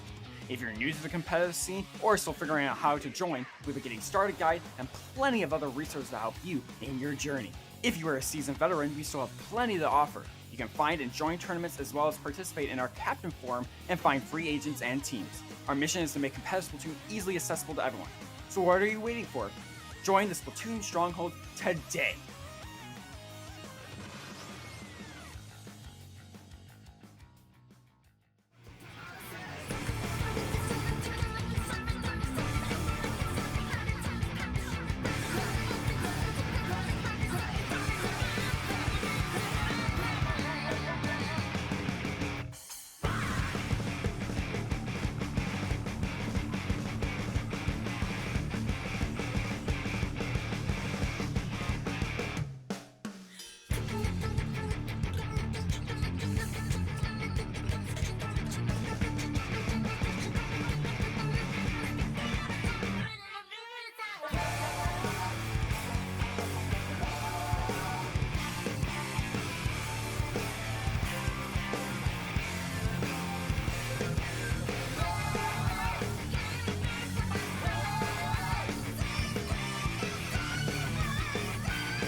Welcome everybody back to Triton Cup 41. I'm here with Genie, and before we start, I just want to say thank you, K-Bop, for the 138 raid.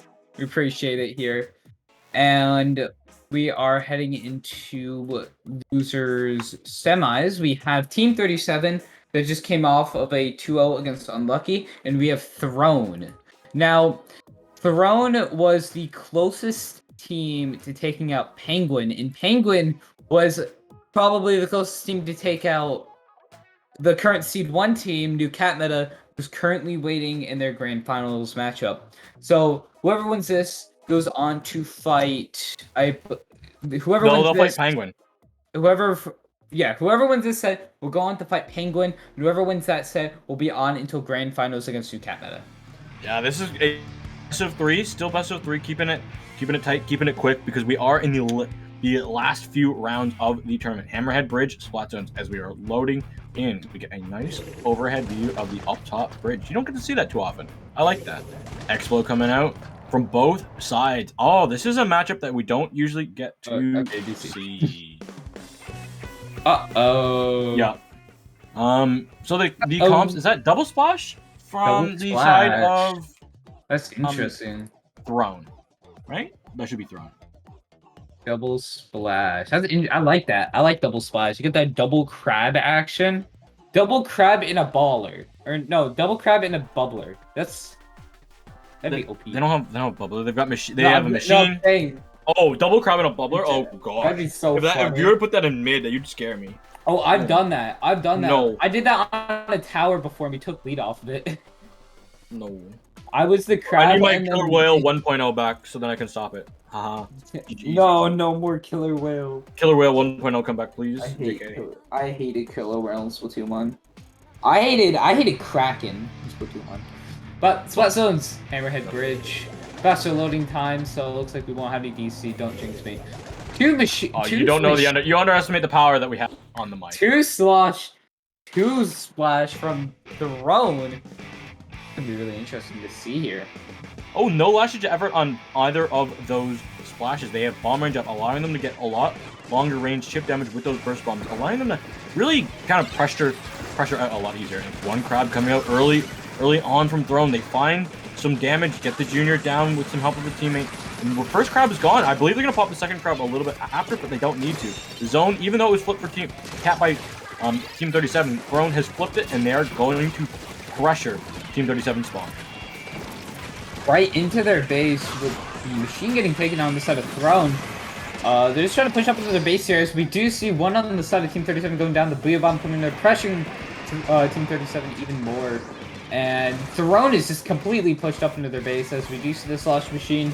They did try to push up there, but they did get taken out by the Junior. And the Crab getting popped from Throne, trying to keep them back as waiting for their teammate to respawn here. And it's doing a perfect job here, as we see two down on the side of 37. And down into the 30s for Throne. 37 has to do something quick. How? What are they supposed to do? If they pop if there's a crab pop, they even pop an Inkzuka in their own spawn. Throne, they've got an Explo, these burst bombs that go so far, and if they pop a crab, that's another Explosion on their field.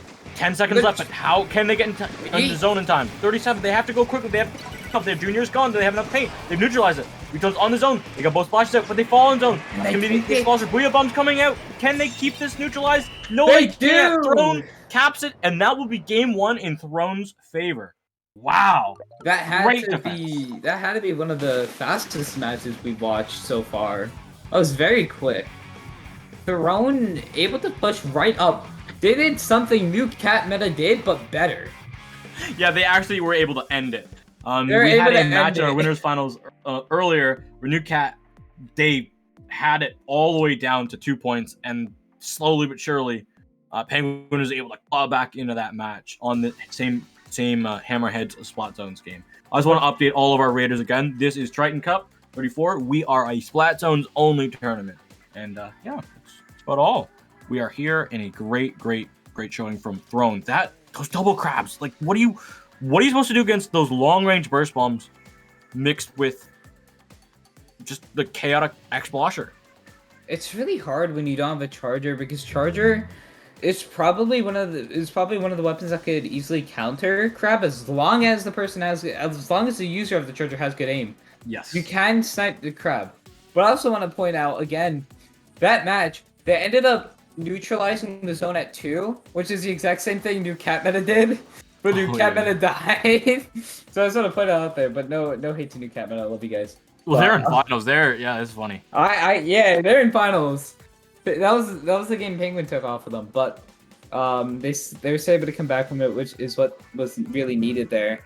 But Throne, very nice start to the set, and it's really gonna put Team 37 on the edge. Here we go. Splat zones on Wahoo World. We are going to have a great showing from these teams. Hopefully, Team 37 is able to kind of find their way back in the zone. Both teams rocking that exact same comp that they had before. I'm interested to see if the Crabs will be able to pressure out that Junior's big bubbler, so that really doesn't get too much value. And now pushing Brown on zone, both of those teams. We do see now down to 3v3, both the Expos getting taken out there, and now 2 down on the side of Throne, 3 down on the side of Throne. Team 37 able to quickly take that zone in the first 20 seconds there. But now we do see the splash shot push in there, but they ended up getting taken out. And they have to cover the zone, but now it's just the Junior on Team 37. They pump down the bubble to try to apply some pressure here. Splash pushing in with that crab, and they are going to be able to take that zone, pushing Team 37 all the way back. Ooh, the crab finding a lot of space. It didn't find a lot of splats, but it allowed Team Throne to really maneuver Team 37 into positions where they can capitalize on it. They lose both their splashes in unopportune scenarios where they don't have enough range, but the zone lead has been changed. But the Trizuka falls to the Booyah Bomb on the Uninkable. That's going to be the machine trying to force their way back. They have the paint behind them to escape.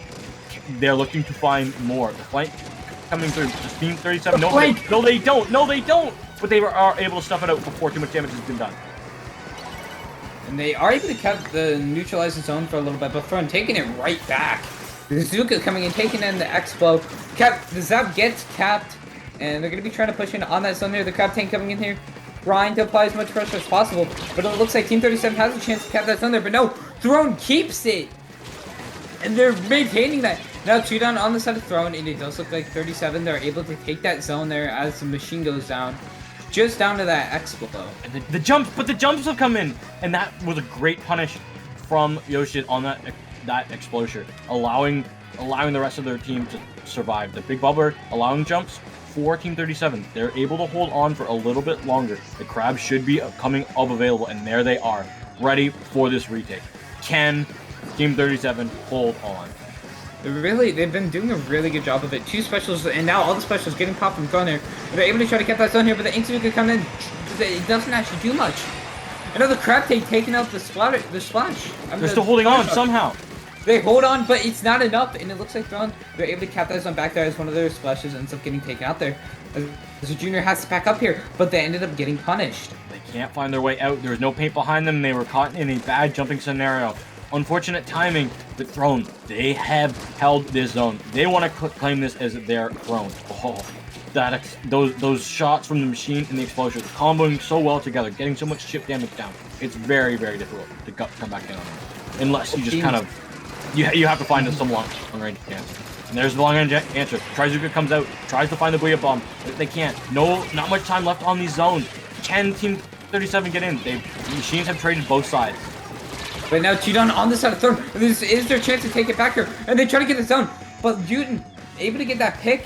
And they kept the zone. They kept the zone. They can't cap it. In. No, they didn't cap it. No, they capped it. Oh my god. Okay. That was so scary. You don't want to take the 1v1 in the machine fight. You have to go cap zone. You have the more paint. And that's exactly what they did. But Throne says, you know what? You cap zone. We wipe you out. Easy. Try to find your way back in here again. Try again.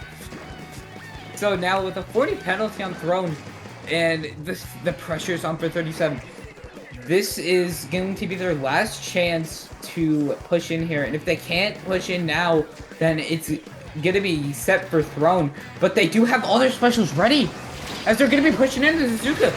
Almost taking out that Crab Tank. 2 down on the side of 37. They're able to maintain that zone. Even over the Booyah Bomb, the splash on Throne getting taken out. And now the penalty's done. They're trying to push back in. They're trying to paint it. But they can't paint it in time, and Throne taking a 2-0, ending Team 37's 2-0 streak. And now Throne is going to appearing in the losers finals against Penguin. Wow, that was so good. That double crab strategy on both of these maps, they were proving they're utilizing it so well with that bomb range up as well, showing the burst bombs, the chip damage with the explode, and the fizzy bombs from the machine. They allowed themselves to have enough paint to cap zones. They allowed themselves to have enough space to control with their subs. They don't need to have a big bubble. They don't need to have an E-leader on these maps. They were showing exactly the comp that they want to run and showing exactly all of its strengths. Beautiful, beautiful showing from Throne. Very, very nice set indeed. And now we're going to see Throne fight Penguin. Throne was the main team that gave Penguin trouble That was back. 3-2. That was back in round 4 of the tournament. Throne versus Penguin. Or no, it was winners semifinals. And it was one of the matches that actually took longer, which is why we had such a long intermission previously before me and Jeannie came on. Throne and Penguin were going at it. And Penguin was able to 3-2. But it's going to be really exciting. These two teams, they're going to be matched up against each other again. Yeah. This is it's gonna be a absolutely crazy set, hopefully, coming out. So we're just gonna go get some quick water, run the quick ads, and we'll be really fast at coming back because both the teams will be ready to have a great best of 5 in our losers finals. Do not go anywhere unless you want to go get a drink.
Splatoon Stronghold, a stronghold for competitive Splatoon, providing resources to long-timers and newcomers alike. If you're new to the competitive scene or still figuring out how to join, we have a getting started guide and plenty of other resources to help you in your journey. If you are a seasoned veteran, we still have plenty to offer. You can find and join tournaments as well as participate in our Captain Forum and find free agents and teams. Our mission is to make competitive Splatoon easily accessible to everyone. So what are you waiting for? Join the Splatoon Stronghold today!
Hello, everybody, and welcome back to Triton Cup 41. I am Genie7, joined by Matthew Mega. And Matthew, we've got a awesome rematch of winners semis on our losers finals page. And this one, last time, went all 5 games. Do you think this one can go 5 games again? It really depends. Will the Penguin sit on the throne? That's what we're wondering here. We're jumping in very fast currently. Splat Zone's on Mako. Let's see. Another Splatoon 2 classic. And we do see again that very iconic double slosher from Throne. And we have 4 slosh machines. No, we have 3 slosh machines. Okay. We have 4 sloshers on the board. And it's gonna be really interesting to say here, as both teams are going to be going for that zone here. Both teams are going to be going to zone, and Spectator Cam is going to be playing tricks with your mind. So don't believe the optical illusions that you are currently. The players will be playing on a much more standard version of the game. But that all I can tell you right now is that Penguin is in control of the zone. Penguin, they're able to get that put 3 down, and we do see the Blue Bomb coming in, applying so much pressure here on the Throne. Inkzuka coming in from Penguin, trying to get any picks that's necessary. They do get the pick on the X-Blow, and now the splash going down there. And it's going to be really interesting to see what happens out here, as we do see a 3v3 on the board. And both these teams really try to push in here, as we do see the slash machine on the side of Throne going down there, but 2 down on the side of Penguin. This could be Throne's chance to push back in here, which is exactly what they're going to be trying to do here. The Booyah Bomb is going to be coming in here, saving their ass, saving them. But 3 down on the side of Penguin and Throne. Just Warlock. Warlock is going to try and back off, trying to actually take a fight. Able to hold their zone and hold their ground, keeping their Trizuka charge up as well. Now that they have it, that'll be a great way to start their push back in. But they don't need it for the first pick, because their teammate has already found it. Trying to find some lob shots, get some chip damage down, allowing Penguin to really get back in on his own. And Throne, they're jumping out, or they're just getting spotted. They can't find anything. And now, again, the match in Penguin's kind of favor here. They're able to really push back Throne here. As we do see Throne, they're all over the place here, but the crab tank coming in, they're getting the pick off of one of the slash machines. And they're trying to get rid of that, the bubbler there. The Booyah Bomb coming in there, trying to cap that zone. Can they cap that zone? They are able to cap the zone here. And Throne is able to take that zone here. As you do see Gam on that slash machine. And they are going to get taken out and trading with that splash. Yeah, Cam does. Well, they were in a decent position to try and find some more damage. Throne, though, they're going to find their way. Not in control of the zone in the front line, and their expulsor gone. Not really something you want to have happen, especially with how low the penalty point is, and also how low the regular timer is. And now with 10 seconds left on the penalty timer, and they're just trying to push in here with the Booyah Bomb, the crab here, and the Booyah Bomb just trying to 2 down on the side of Penguin. Can they cap that zone there? Getting that pick down to a 3v3 now. With the bombs, the explodes, and the burst bombs just coming out, there's nothing that Yeti can do. Dodge out of some of them, can't dodge out of all of them, gets chipped all the way down, and still being pressured so heavily. Unfortunate situation being if you're the junior. And now we do see Throne's penalty down, and this could be their chance to take that lead here, which could put Penguin on the edge here. But we do see Nazuka taking out the Expo. Penguin with a very strong push going right in there. As we do see both of the Slash trying to remain alive, the Slash machine on Penguin going down there, and they're trying to push back in there. The zone's currently capped, but Penguin was able to put a penalty onto Throne. Non-stop pain on that map. They got the penalty, but that's not keeping Throne off of the zone. They're still on it. They are taking away that penalty. It should be gone before the next team fight is up. They lose one of their splashes, though, which is dangerous. Can this Trizuka find anything? And it does! It finds the machine! Way off in the distance. We have bomb coming out from Penguin as well. More specials on his zone, and that should be Penguin, and that's exactly what they needed. They got the cap. But they need to hold on to it now. Can they? And now with 2 down on the side of Throne, this might be scary for them, as we do see the Junior getting taken out there. And they're just trying to keep that zone with the Slash machine getting taken out, and this could be their chance to push back in here. 20 seconds they have. They pop the crab tank. And is there a chance we're gonna cap that zone here? As we do see the slash machine going down. And they do get that cap with 40 seconds remaining thrown, pushing right back in. Pushing back Penguin completely, forcing them back into their base. And we do see when the splash is on thrown now getting picked off. And the Booyah Bomb and the rain coming in. This could be Throne's, this could be Penguin's chance to cap that zone back. Throne's got it. No. Throne's They holding it still for have some that way. zone. Somehow they've got the players. Cam's trying to find their way through this big bubble. Jumps are coming in as well. Those machines going out, but they don't find as much as they were hoping for. They did find. Oh, they know they do. They found as much as they need. That's gonna be Yeti helping as well, making a wipeout. There's no time left. I don't think Throne can even get close to the zone. They can't even touch it. Well, they could, Oh, but drip pick. it's not enough. And then you get the drip pick. Very fast match from Penguin, and they sat on the throne for this match, but can they sit on for another two to get that win? That's my question.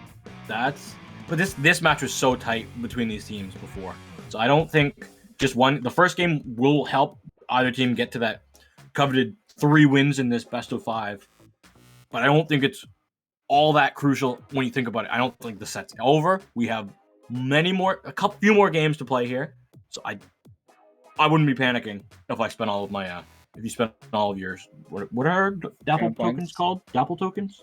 Dapple tokens? Dapple points. Dapple points. Dapple points. Interesting. Which currently actually Throne has more than Penguin. That's interesting. Throne has 60%, Penguin has 40. Yeah.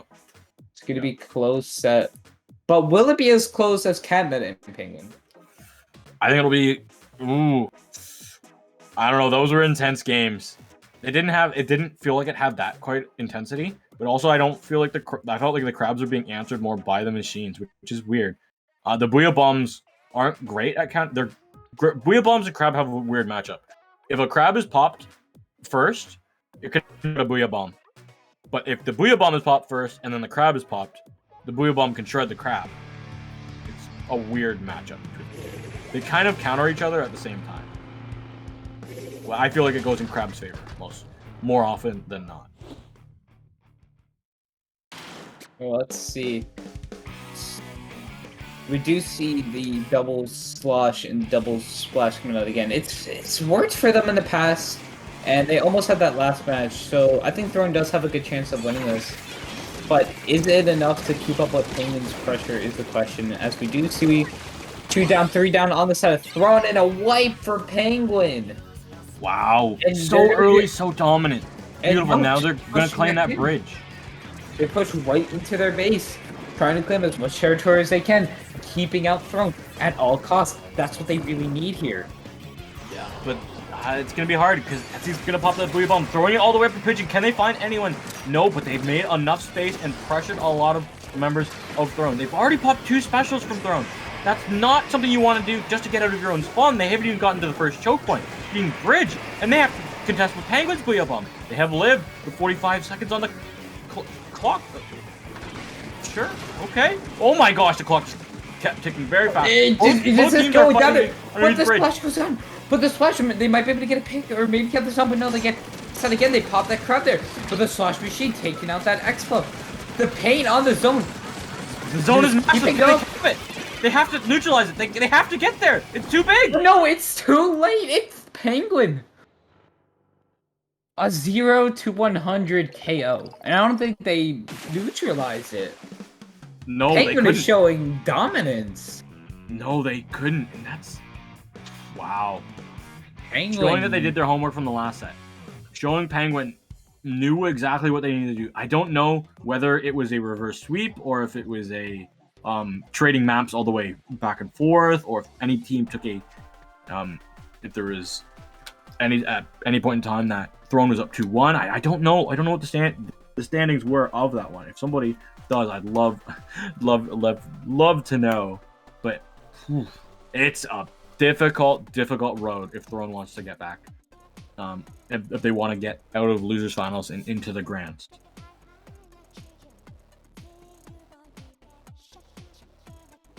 It's been very intense. This tournament's been crazy. We've seen some very amazing sets from both teams. And it's been really fun commentating with you, Genie, and it's been so cool. Again, Splatoon 3, completely brand new game with many bugs, but it's people, it's just fun. We even with all the bugs, we find it fun, and we're still able to host tournaments, and just the staff, what they do, it's amazing to make these tournaments happen. The streamers, just amazing. Yeah, it's I kind of take it for granted at how often I get to commentate on Dapple. Alice is nice enough to me. Majora says sure, because Majora's here a lot, doing the amazing work. When the comms get to swap, Majora's still here. Majora's still running the stream. Absolute legend. Has to join the stream, has to add the people, has to changes things. My man handcrafts all the ads. It's crazy. Okay, maybe the last one's a little bit of an exaggeration, but still a true MVP. And thanks to all the TOs, even though Alice isn't here today. I forget who's running it today, but the TOs always here doing hard work as well. And they're the players. The players are the ones that make all these matches intense. If it wasn't for the players or the viewers that are watching, we really wouldn't have too much of a scene to really show off to the world. And it's something that we need to be proud of that we've created over the past like 7 or so years. It's why we have these 3 games.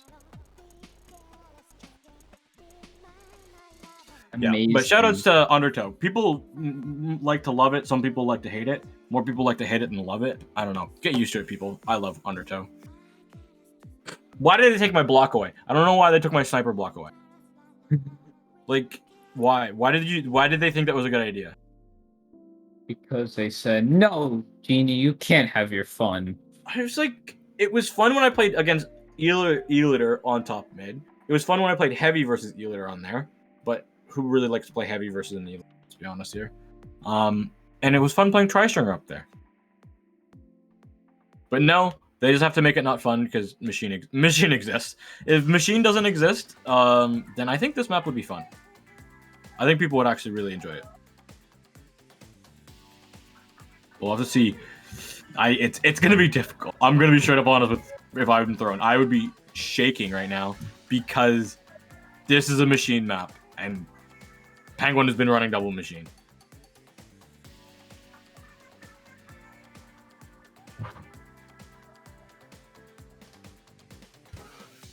Whew. We're just waiting on the lobby head communication there, so we're just waiting on the last player to rejoin the lobby. But yeah, I want to say definitely follow Dapple Productions. Follow us here on Twitch. We wanna keep that number bigger, make big number get bigger. You get updated every time we go live on a tournament. We do the zones only Triton Cups bi-weekly, so we don't have one next week, but we will have one the following week after that. We have the longest running standing Splatoon tournament in paddling pool that runs every Wednesday. And you want to keep updated for our I forget how often we do Squid Junction, but that's our late night EU, otherwise known as NA tournament. And we do have other tournaments that you need to follow us to keep updated. Like if 20XX is happening again, it's not yet because we just had one. But if you want to know when the next ones like that are happening, in some of our show matches, we've had some pretty talented teams do show matches. We do show matches on weekends sometimes, but you gotta be followed for that. But yeah, you never know when big teams might show up, especially like your favorite streamers.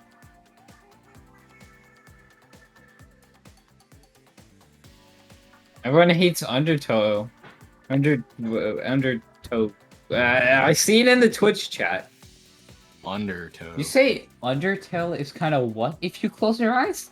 Am I reading that? Am I reading that correctly? Oh no! Don't listen. I can't see it on Don't listen stream. to Cam. I'm just saying. You don't listen to what Cam says. Cam spends too much time in my Valorant duo and my Splatoon duos and my team upcoming tournament and my former teammate, the guy who I traveled across an ocean to visit. She spends too much time in a stream, and I feel attacked. So I'm gonna call Cam out in front. How many people we got? 199 people. Cam, so you're with getting Majora called and out Matt, here. it's 200. So I'm gonna say it. Calling you out, Cam. Cam, you're getting called out. The better Cam is playing in the game right now. Roast. Oh, Mm. damn. I'm gonna pay for that for the next 5 months. the heat. But I think it was worth it. I really, really do. I don't think I'm gonna get my gift resubscription. I don't think that's gonna happen. You know, whatever. I'll spam my big man while I still can. But with that out of the side, we do have everyone back in the lobby. Thank you for being patient with us. We are here, loser finals, game 3. Penguin, if they win this game, they are having a rematch against New Cat Meta in Grands. What can Throne do? Can they shut it down and take it to a game? We will find out in 5 minutes or less. You see the crab tank immediately being popped out by Throne here, completely shutting the bubble. Another one, Yeti's just having so much trouble with those crabs. And they're gonna get pushed off, and they do get a trade though, which is good for them, but Throne now 2 down. And it's gonna be a chance for Penguin to really take it back here, as they are able to pop that Booyah Bomb and take back that zone. Penguin, they don't have time to push up completely into their base, but they have time to shortly lock them out here and take that lead there. But one of the slosh machines are gonna get taken out, which might give Penguin that opportunity to really charge in here, which is what they're exactly gonna be doing with that crab. And the the Booyah Booyah Bomb Bomb coming in. But they need to cap the zone. The Zuka's gonna be coming out defensively, not in time. Oh, and they won't. 2 more shots in that Zuka. Didn't get them off and fall to that slashing machine. Throne. This is their time. This is their chance to push in, but losing both splashes right now is not ideal. Yeti pushing with that Junior. That's the end of the machine. Gets exactly what they need. Now Penguin. Their chance to really, really do a lot of damage this round. And it's been really back-to-back currently in this match here. We do see that Booyah Bomb getting thrown out, and they're going to get picked off there. And now this could be Theron's chance to really take it back here. It's down to a 3v3 on the board. They pop another tank, tapping one of the zones there to get the pick off of Yeti. They're trying to push back into a Booyah Bomb coming out from Penguin, and a Booyah Bomb coming out from Throne. It's been so equal. And it looks like Throne's able to take that zone in time. And one of the slosh machines trade with the splash.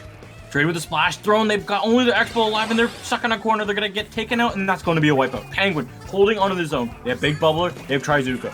Great specials for the defense. They don't need to have the Booyah Bombs ready yet. All they need to have is Fizzy Bombs. And that's all they need. They can really, really take it to Throne.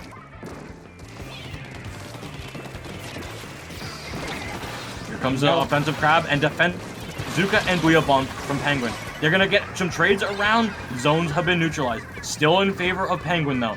Yeti and Cam are fighting to hold on to the 1 zone. Members of Throne are coming in with the burst bombs. 30 ticks left on the clock. Rain Cloud popping onto the zones. Throne able to neutralize it. The members from both teams are falling. Penguin still in control. Just one more alive. I believe that will be Yeti. And the cap has gone over to Throne. Finally, can Throne. They need to hold on to this so desperately. It's really crucial that they can keep the zone here and get down to at least the 40s, as we do see that crab tank getting popped there. They do lose control of that zone for a little bit. They take it back. The second crab tank is popped, and the slash machine on Penguin getting taken out. They have the Booyah Bomb. They throw it down there, but they get shredded. 2 down on the side of Penguin, and this could be Throne's chance to really maintain it. But they lose zone for a second. 3 down on the side of Penguin, and they're able to keep that zone. And they have Rain Cloud. It's not a great special, but it's a special long enough to stall. Busy Bomb has stalled out the zone for Penguin. The control is still on the side of Throne. Rain Cloud coming out. They're going to pressure Penguin back. They're going to chip them down and exactly what they need. X will hit the 90 and enough chip damage has been done. The lead will be flipped. Throne has lead for the first time in this series. Here goes Penguin. They're losing members. They lost their junior. Trizuka.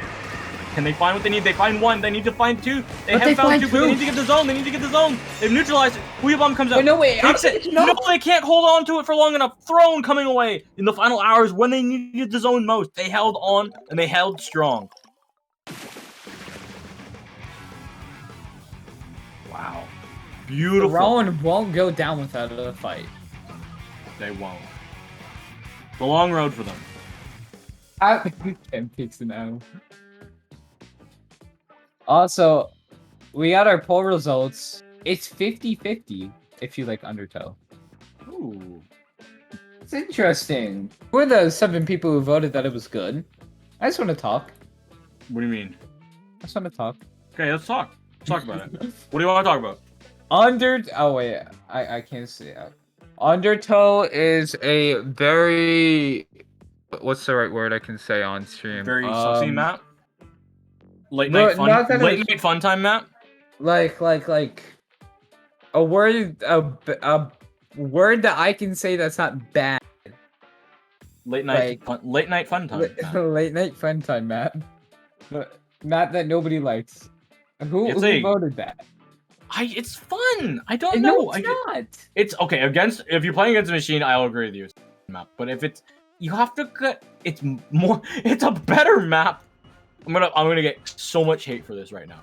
It's a better map than If you say Surgeon Shipyard. Mahi, It's a I- better map than Surgeon Shipyard. I don't like Surgeon. that's That's hot. Mm-hmm. That's hot. Mhm, that's you're it's gonna hot. get attacked for that one. Okay, here's my take. Literally, like The The best map in the first game week- is Hagglefish. Scorch The is a fun map, but I can see why people do and don't like it. Speaking of and Scorch, worse. we're here. Oh yeah, we're on Scorch now. Yeah, I like Okay, Scorch. perfect Scorch, tradition. yeah. We could have fought on that for hours. It's a map that needs work. Let's be honest. People like it. People hate it. It does need work. Gonna be very interesting. Now, Throne has been applying pressure on the Penguin. They won't go down without a fight, which is just you really want to see these tournament sets where it's really high stakes. It really starts to get really intense now. Two down on the side of Throne, and now Penguin could get the chance to really cap that zone here. As Expo going down there, and now Penguin gonna be taking that zone in their favor, and they're gonna start to try to push back Throne into their base. Ooh, here we go. Crab being popped really early for Throne. Can it find the work that it needs to? It needs to find the chip damage to get top mid clean and clear. Defensive Exuka coming up from Warlock does find one and does find a second. Great job from Warlock with this Trizuka again, proving why that special is so strong. Not much answers coming up from Throne so far. And the clock is ticking really, really quickly. Down into the 30s now, and Penguin has 3 specials to defend with. As the rain on Throne's getting popped with the Booyah Bomb, they're really keeping up. They're able to push back Throne perfectly. It's reduced to the crab getting popped in the corner. They're fighting for their lives. The 2 crabs down there now, but looks like they're gonna get taken Both out crabs there. fell. Out of 10. But they do cap the zone in time, but Throne, only one's alive, and they're able to keep that zone back, and it looks like that's going to be game. And Penguin will be advancing into grand finals once again, fighting New Canada. Warlock just came out with 4 in that final fight. We didn't really get to see it too much from their POV. Took out one crab, took out a second crab, and then was able to find a great kill on the sloshing machine, followed up by the Explo in desperation to try and neutralize zone. Great showing from Warlock. Those 2 shots with the Exuka from before, really helping their team get in that position, and really locking and solidifying their spot in grand finals.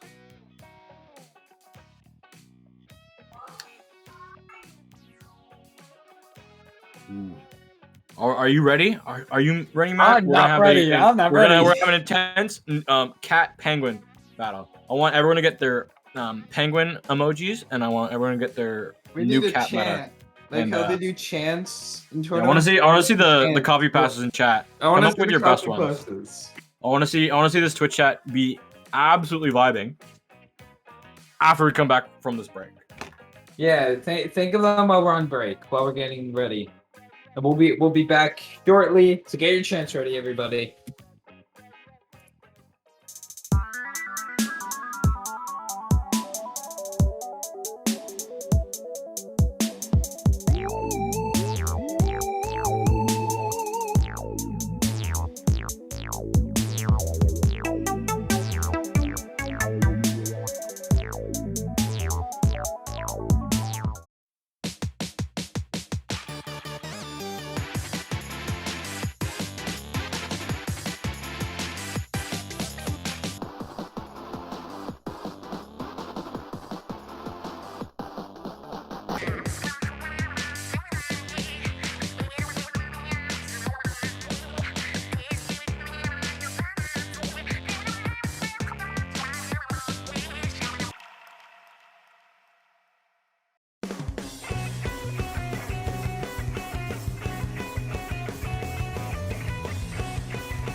Splatoon Stronghold, a stronghold for competitive Splatoon, providing resources to long-timers and newcomers alike. If you're new to the competitive scene or still figuring out how to join, we have a getting started guide and plenty of other resources to help you in your journey. If you are a seasoned veteran, we still have plenty to offer. You can find and join tournaments as well as participate in our Captain Forum and find free agents and teams. Our mission is to make competitive Splatoon easily accessible to everyone. So what are you waiting for? Join the Splatoon Stronghold today!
Welcome back, everybody. Hopefully that break was short enough for you. We are here, Triton Cup 41. We are in grand finals. New cat meta on the winner side, Penguin on the loser side. Matt, are you ready to ask the chat? Hey. Yeah. Wait, what was I supposed to ask them? You're supposed to ask them about their copy passes. What their Oh copy yeah, where did it? What are you guys copy passes? Did we get any?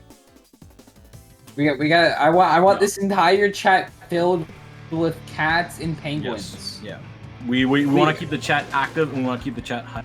But you know what? We don't need to keep active. We need to keep hype. This action, because it's already fire. Let's head right into our grand final set of Triton Cup 41. We're gonna be starting at Splat Zone's Hagglefish. Well done, Hagglefish. Both teams rocking the comps that they ran on the winner's final side. Both teams fighting for this zone off the bat. And that's going to be allowing Penguin to hold control for zone for just a little bit longer. But they're going to get dropped quite quickly. And that goes Isabel and Lulu up with their aggression. Forcing the jumps out, Penguin are going to have to restart and reset. And now we do see new cat meta. They're able to take in that first big push here, as we do see Storm on that jet again. We saw Storm with a jet earlier, and they are going to get taken out by that Inkzuka there. And the killer whale from the brush trying to split up Penguin, as a blue bomb's going to be coming in there. We do see the Tempter's going to take it out. The brush goes down there, and Penguin's going to be taking that zone, as now New Cat home in Isabel. A little bit, but the splatter shot gonna be going down there, 2 down on the side of Penguin, and there's gonna be a chance for Canada to push up here with the 3 they have alive, with the resplatter coming in there, and they do get that zone. The chaos at home, and Isabel were able to create. Home's able to stay alive. Isabel able to jump in, allowing the this ways that where we saw coming up from Ets, and not able to find it. The chaos came into Penguin's VC. You could see it, and New Cat meta able to find exactly what they need. Warlock doing what they needed to do, getting the Zuka shot. 2 down advantage, but the jumps can be coming in quite quickly if Penguin don't cap zone as fast as possible. And now they're able to maintain that zone for a second. Can Penguin cap it in time? It's been so equal, but the Booyah Bomb is really what sets that score there. And Penguin able to give you cap that 31 penalty. And now we do see that ballpoint going down there.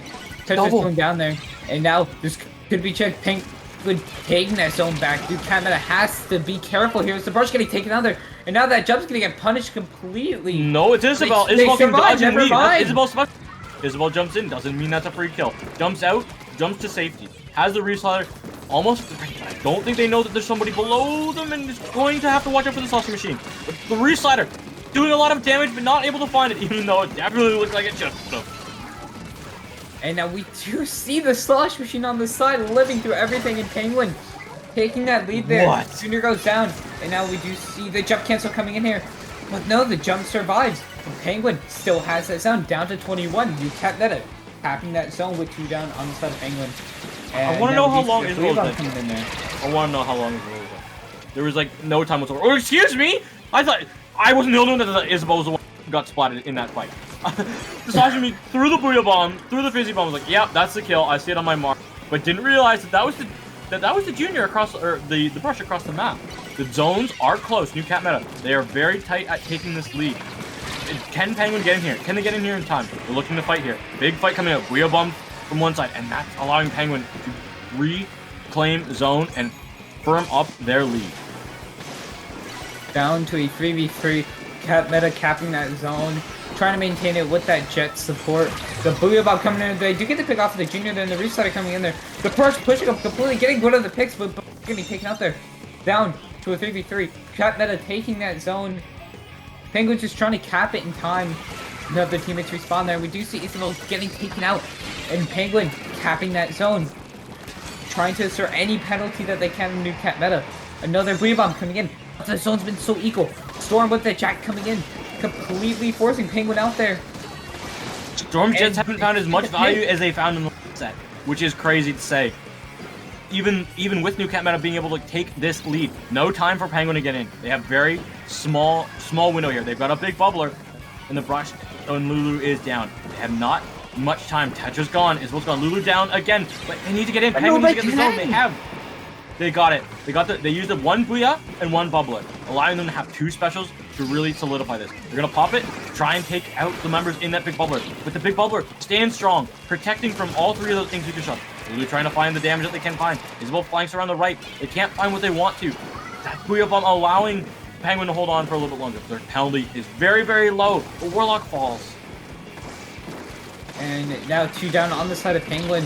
And now, this is Cat Meta's chance to push back in here. They have 20 seconds. Storm with another jet. Isabel supporting him. Warlock having to run away. Trying to survive against Isabel. But Cat Meta taking that zone there. Penguin taking it back. 20 penalty on, 30 penalty on for Penguin now. Now 2 down.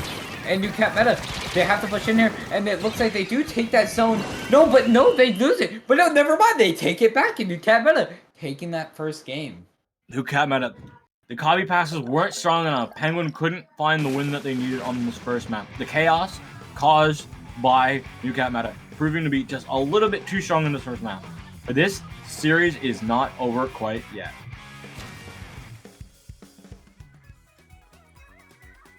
We need more camps. That's what's going to help Penguin win here. We do? I think it's pretty healthy I think that we have this many. I don't know. I like to see how fascinating chat can be. I'll just let them do what they want to do from now on. But yeah, it's keeping it hype and keeping it intense. Looks like we are going to be having a substitution as we head our way to Spot Zones on Surgeon Shipyard. Who would have guessed a Spot Zones only tournament is going to another Spot Zones game? Whoa. That's rare. Never would have thought another Splat Zones game happening in the Splat Zones only tournament. Oh, no. Did we have... Yeah, we did have a little bit of a swap. We got Miko coming in. Or is it Lasmo? I don't know. I can't tell sometimes with So names. there's Penguins and then there's Meows, Penguins which will come on top. Penguin did come out with a swap.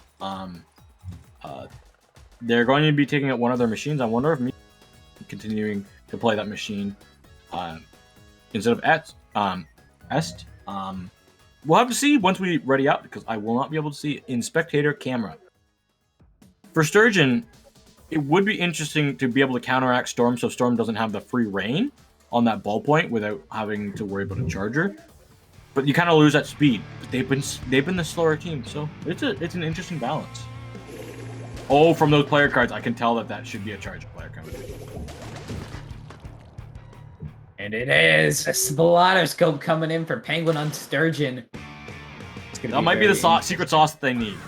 Exactly what you might need to help keep Storm down. Isabel will keep the pressure on, but that's, as a charger, you're going to just try and have to find your opportunities through all the... Yeah.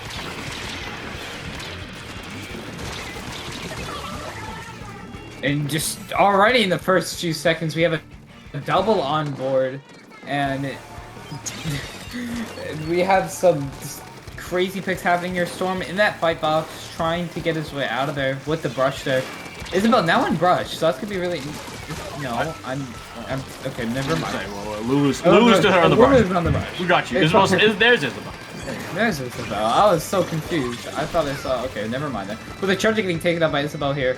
And this could be a chance for New Canada to take that zone here as shoot down on the side of Penguin. Penguin 59 is a good push on this map, getting them a lot of points accrued quite quickly. They have to watch out home. Isabel, Lulu, Storm, they're all pushing spawn.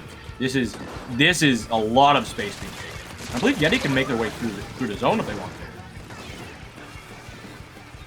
You know, Warlock going right onto the zone though, and the Jet just noticing them in time. Isabel coming in there. They get Reef Slider canceled. Zuka coming in from Warlock. Somebody's behind Warlock. But now New Cat Meta getting pushed back there. Penguin still has that lead. And they're able to keep up that pressure.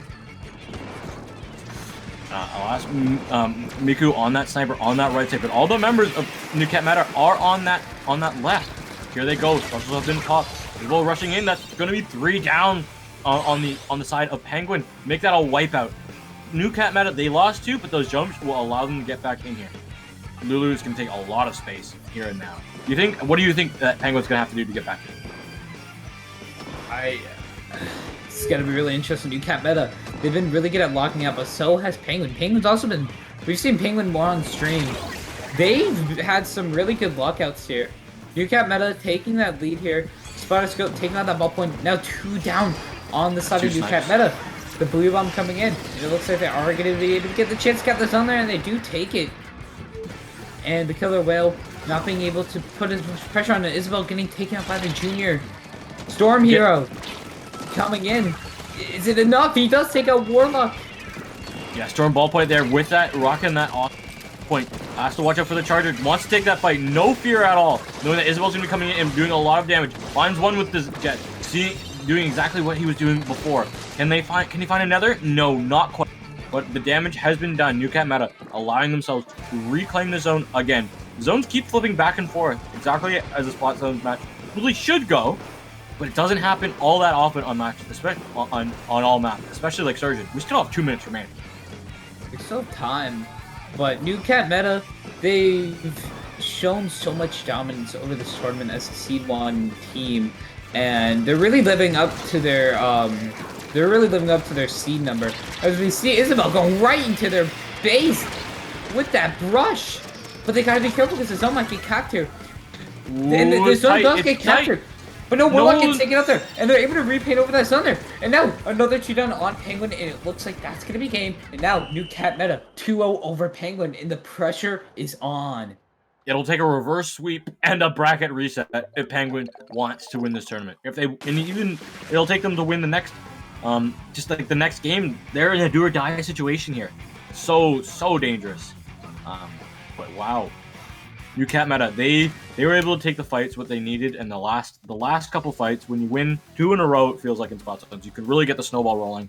That penalty gets eaten up, and then you start taking into the real timer, and then it's just one fight from there. A little bit of panic set in with super jumps at the end, but those were all in desperation, just to try and neutralize the zone or even cap it.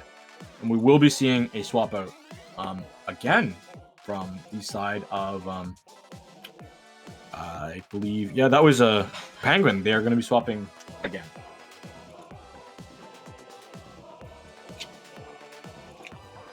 Ooh, I'm trying to think. Who was it that they swapped out? Why am I not remembering? We've got Miku, Cam, Est, and Yeti in here. Oh, they're subbing out the Trizuka. Wow.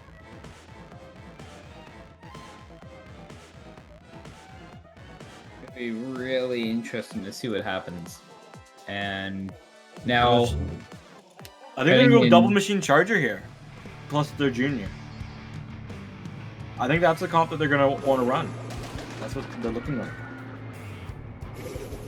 They're throwing everything at the wall right now because they haven't had too much success. They barely won. They've only won one match against New Cat Meta, and it was a close Sturgeon Shipyard, not Sturgeon, Hammerhead Bridge in winners finals, and this is Grams. And both teams pushing get ran to that zone here, as we do see the junior on Penguin getting taken out there. New Cat Meta taking that zone, pushing back Penguin. Storm staying dominant on that ball point, as a Slosh Machine on Penguin's also going to take it out there. But the brush on New Cat Meta gets taken out there. Slosher trying to flank, but no, gets caught in time. 2 down on the side of Penguin. New Cat Meta pushing up. Yeti gets taken out. And now it's time for New Cat Meta to really lock back here. The Charger gets taken out by Isabel.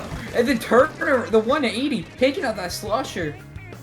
But all of them are in their base. They're not even on the zone. The Booyah Bomb coming in. They're going to be trying to take that zone there. Isabel comes in time. The Booyah Bomb hitting the wall. It doesn't take that much. The Bubbler coming in. Slosher trying to find any kind of opening he can. Isabel notices him. Takes him out in time. And with just 20 remaining on the clock, 2 down on this side of New Cat Meta. The Slosh Machine on the left, throwing that Booyah Bomb in, and Penguin capping that zone just in time. And now the Resource coming in. Oh, the wall saves them all at the last second. Isabel's going to be running in with this jet. Storm not able to find what they need. The Ink Vac able to protect everyone that they possibly can. Miku with that vac, popping it, does able to take out Lulu. That's going to be allowing Penguin to really have an opportunity to lock out the zone. But losing one machine and your charger is difficult. Isabel's coming back in for this flank, draws pressure from the mid, takes out the big bubbler. Yeti's gone, and the bubbler will be camped, so no safe jumps can be applied to that whatsoever. Another Slosh Machine trying to get any pick he can. He throws the Booyah Bomb down. Isabel gets pushed around by that Slosh Machine. The Killer Whale gets popped, forcing that Slosh Machine out of that area. They're trying to push back on zone, and they have a chance here. They do cap that zone here, but 2 down on the side of New Cat Meta. It looks like Penguins are able to take that zone back. It's Storm trying to paint, but it's not going to be enough. Isabel come in, almost gets a pick off of the Charger, and it looks like down to a 3v1, but the Charger gets distracted, gets killed by a bomb by Home, and New Cat Meta still on that zone. The Charger goes down, 2 down on the side of New Cat Meta with the ball point and the brush down. They're trying to push back in here. They do get this cap on the zone, and Home is going to have to push out as Penguin has that zone. This is just chaotic from both teams. It doesn't even feel like there's a game plan. It just feels like just complete splat fest. Splat mess. Lots of kills going back and forth. Both machines have fallen. Isabel's fallen as well, though. Yeti finds exactly what they need. Finds Storm. Lulu's coming around for the flank. Miku doesn't see that. Yeti's holding zone. Cam's also in the middle of the zone. Both teams are just scrapping it out so crazily. Yeti's the last alive, doesn't have the big bubbler ready, and has to relinquish zone, allowing New Cat Meta to apply a pretty sizable penalty to Penguin. And now, with 2 minutes left on the clock, New Cat Meta has been able to keep up so much pressure. They have a 20 penalty left before they can get some real points onto the board. They have the reslider and they have the bubbler ready. Both bubbles get popped, the reslider coming in there, completely trying to stop them, but no, Isabel gets taken out there. And the Booyah Bomb capping that zone there. And they're trying to keep that zone, but no, the other Booyah Bomb comes in. Penguin's able to take that zone there. The Killer Whale taking out the Charger. And the ball point getting taken out by the Slosh Machine. Isabel coming in here. Can they get to pick out the Slosh Machine? They wipe out. Getting the trade there. Penguin has That's that big. zone. That's massive for Penguin. They have all the jumps. They can get all the jumps in free. Yeti's here. Cam's ready. Miku has got that Charger. Sees Storm. Storm is in a spot where they can't really do anything. S gets pressured out and down. Lulu's going to be popping that Killer Whale to come back in his zone. No penalty has been applied. Penguin has lost their only big painting source, their junior, and that will allow Lulu just to run into zone and run out of zone after painting it. Absolute highway robbery. Now with a minute left, it is so close on the board. Not even a 10-point difference. Actually, yes, a 10-point difference, but just the amount of pressure that both teams have been putting in here. They're putting this on the back. Isabel, they're not even getting picks and gets taken out by the bomb there. But New Cat Meta keeping that zone. Storm coming in with the jet, the blue bomb coming in there, completely taking the zone. And now there goes the big ink back out. But does Lulu find the flank with Isabel? Yes, they do, but they all fall down. 3 down. And with Everyone 30 is falling. seconds. 30 seconds left, Penguin taking back that zone. And this is a chance that they have, but the turret gets taken out by a bomb. Home comes get up, a buddy, get a flusher. How does Home come up with those two? That was a 3v1 and the junior wins it. There comes out, gets the trade they need. And with 10 seconds left, they're trying to paint that zone here. And they're gonna have to run it into overtime if they want to win this fight. Their penalty is up. They have to paint. They have to paint. They have to paint the zone. But their overtime starts. They kept the zone. 3 down to all of them, but the wipe up Penguin and New Cat Meta taking back that zone. New Cat Meta, they are going to be your Triton Cup 41 winners after a back and forth Wahoo zones for the. They're gonna come up with that sweep in grands. Wow, absolutely amazing to play from both teams in that final match. Both teams really, really fighting hard. Oh that was my goodness! That was awesome. Wow. Such it very intense. How many Triton Cups have there been in Splatoon 3? I know let me get back to you on that one in a sec. That had to be such a close. Oh, it's such a close matchup. It was. It was Especially very good. Especially in that last minute, the constant pressure both teams are exerting on each other. Penguin, they put up such a good fight, but New Cat Meta showing dominance. Yeah, showing dominance, showing why they were our first seed going into this one. Honestly, a great showing from Penguin. They should be proud of their performance in that. And all the teams that played in this today, thank you so much for coming and joining us. And that is our third. This is our third Triton Cup of Splatoon 3. And this had to. I'm calling it now. This has to have been one of the most intense Triton Cups, at least the most for Splatoon 3. The Oro Jackson. The other ones were when they were going on the dominant streak. Here's the thing: Oro Jackson didn't show up in this tournament, so it was anybody's game to try and take, because anything that they've showed up to, they've won, except for any Dapple event that they've showed up to, they have won. Even the one where they had ProChara subbing in for them. But what they didn't do is the only Dapple event they didn't win was 20XX, where they came third behind Kings and Starburst. But you know what? New Cat Meta, they came in here. This is their tournament. This is their spotlight. And they were the best team today, by far. They came out. And New Cat Meta, they really showed the definition. They really showed what the definition of the first seed is. A very dominant team. Just, they're able to exert so much pressure and keep just the amount of specials that they need for defense and attacking. And their Booyah Bombs were really just non-stop action.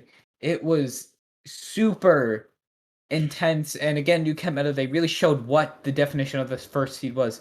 A very strong team, the best team. If you can take out these kind of teams, if you can take out New Cat Meta, you have so much motivation to push you to win that tournament. If you're able to take down a team that strong, then it gives you just so much strength to get even farther ahead. But New Cat and all these teams that have played New Cat Meta, Penguin, they put up such an amazing fight against New Cat. Penguin put up such a good fight against them, and it really shows how close some of these tournaments are really getting with these teams.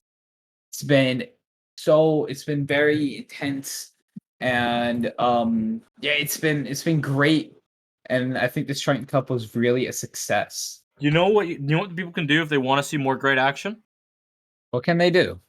Well, they can follow Dapple Production on Twitch. They can join our Discord and follow us on Twitter. We have updated the VODs on our YouTube, so definitely check out the VODs from 20XX. Both full day 1 and full day 2 are up there. So if you want to see any of the stream from our big 2-day tournament, please go check that out on our YouTube. Links to that will be in our on our Twitter and the Discord. With that, Matt, I think we're gonna sign off. Where can the lovely people find you? You can find me anywhere on social media at MathMega123 and at MathMega1231 on Twitter. Where can they find you, Genie? They can find me most likely at another Dapple event in the coming future. Most likely next week's paddling pool on Wednesday. Mark your calendars, everybody, because it's always on Wednesday. You can also find me at Twitter at Genie7, GEENIE7, and underscore on Twitter, no underscore on Twitch. And yeah, with that, we've got to shout out Majora, and we got to shout out Fern and Dally. I gave them a good royal flaming for their reflux comments from before, and they now understand that if you spam missiles with reflux and don't take engagements, you're cringe. But if you take engagements actively with the weapon, you're skilled. With that, let me just look at the calendar before we do our final goodbye, so I can tell everyone when it will be. Actually, this is the last tournament of the month. Congratulations, everybody! Our first full month of Splatoon 3. We have completed it. Give yourself a pat on the back. We've got more action coming up for you. I know our paddling pool will be Wednesday. The rest of the events, follow the Twitter, and you will be kept updated. See you next time.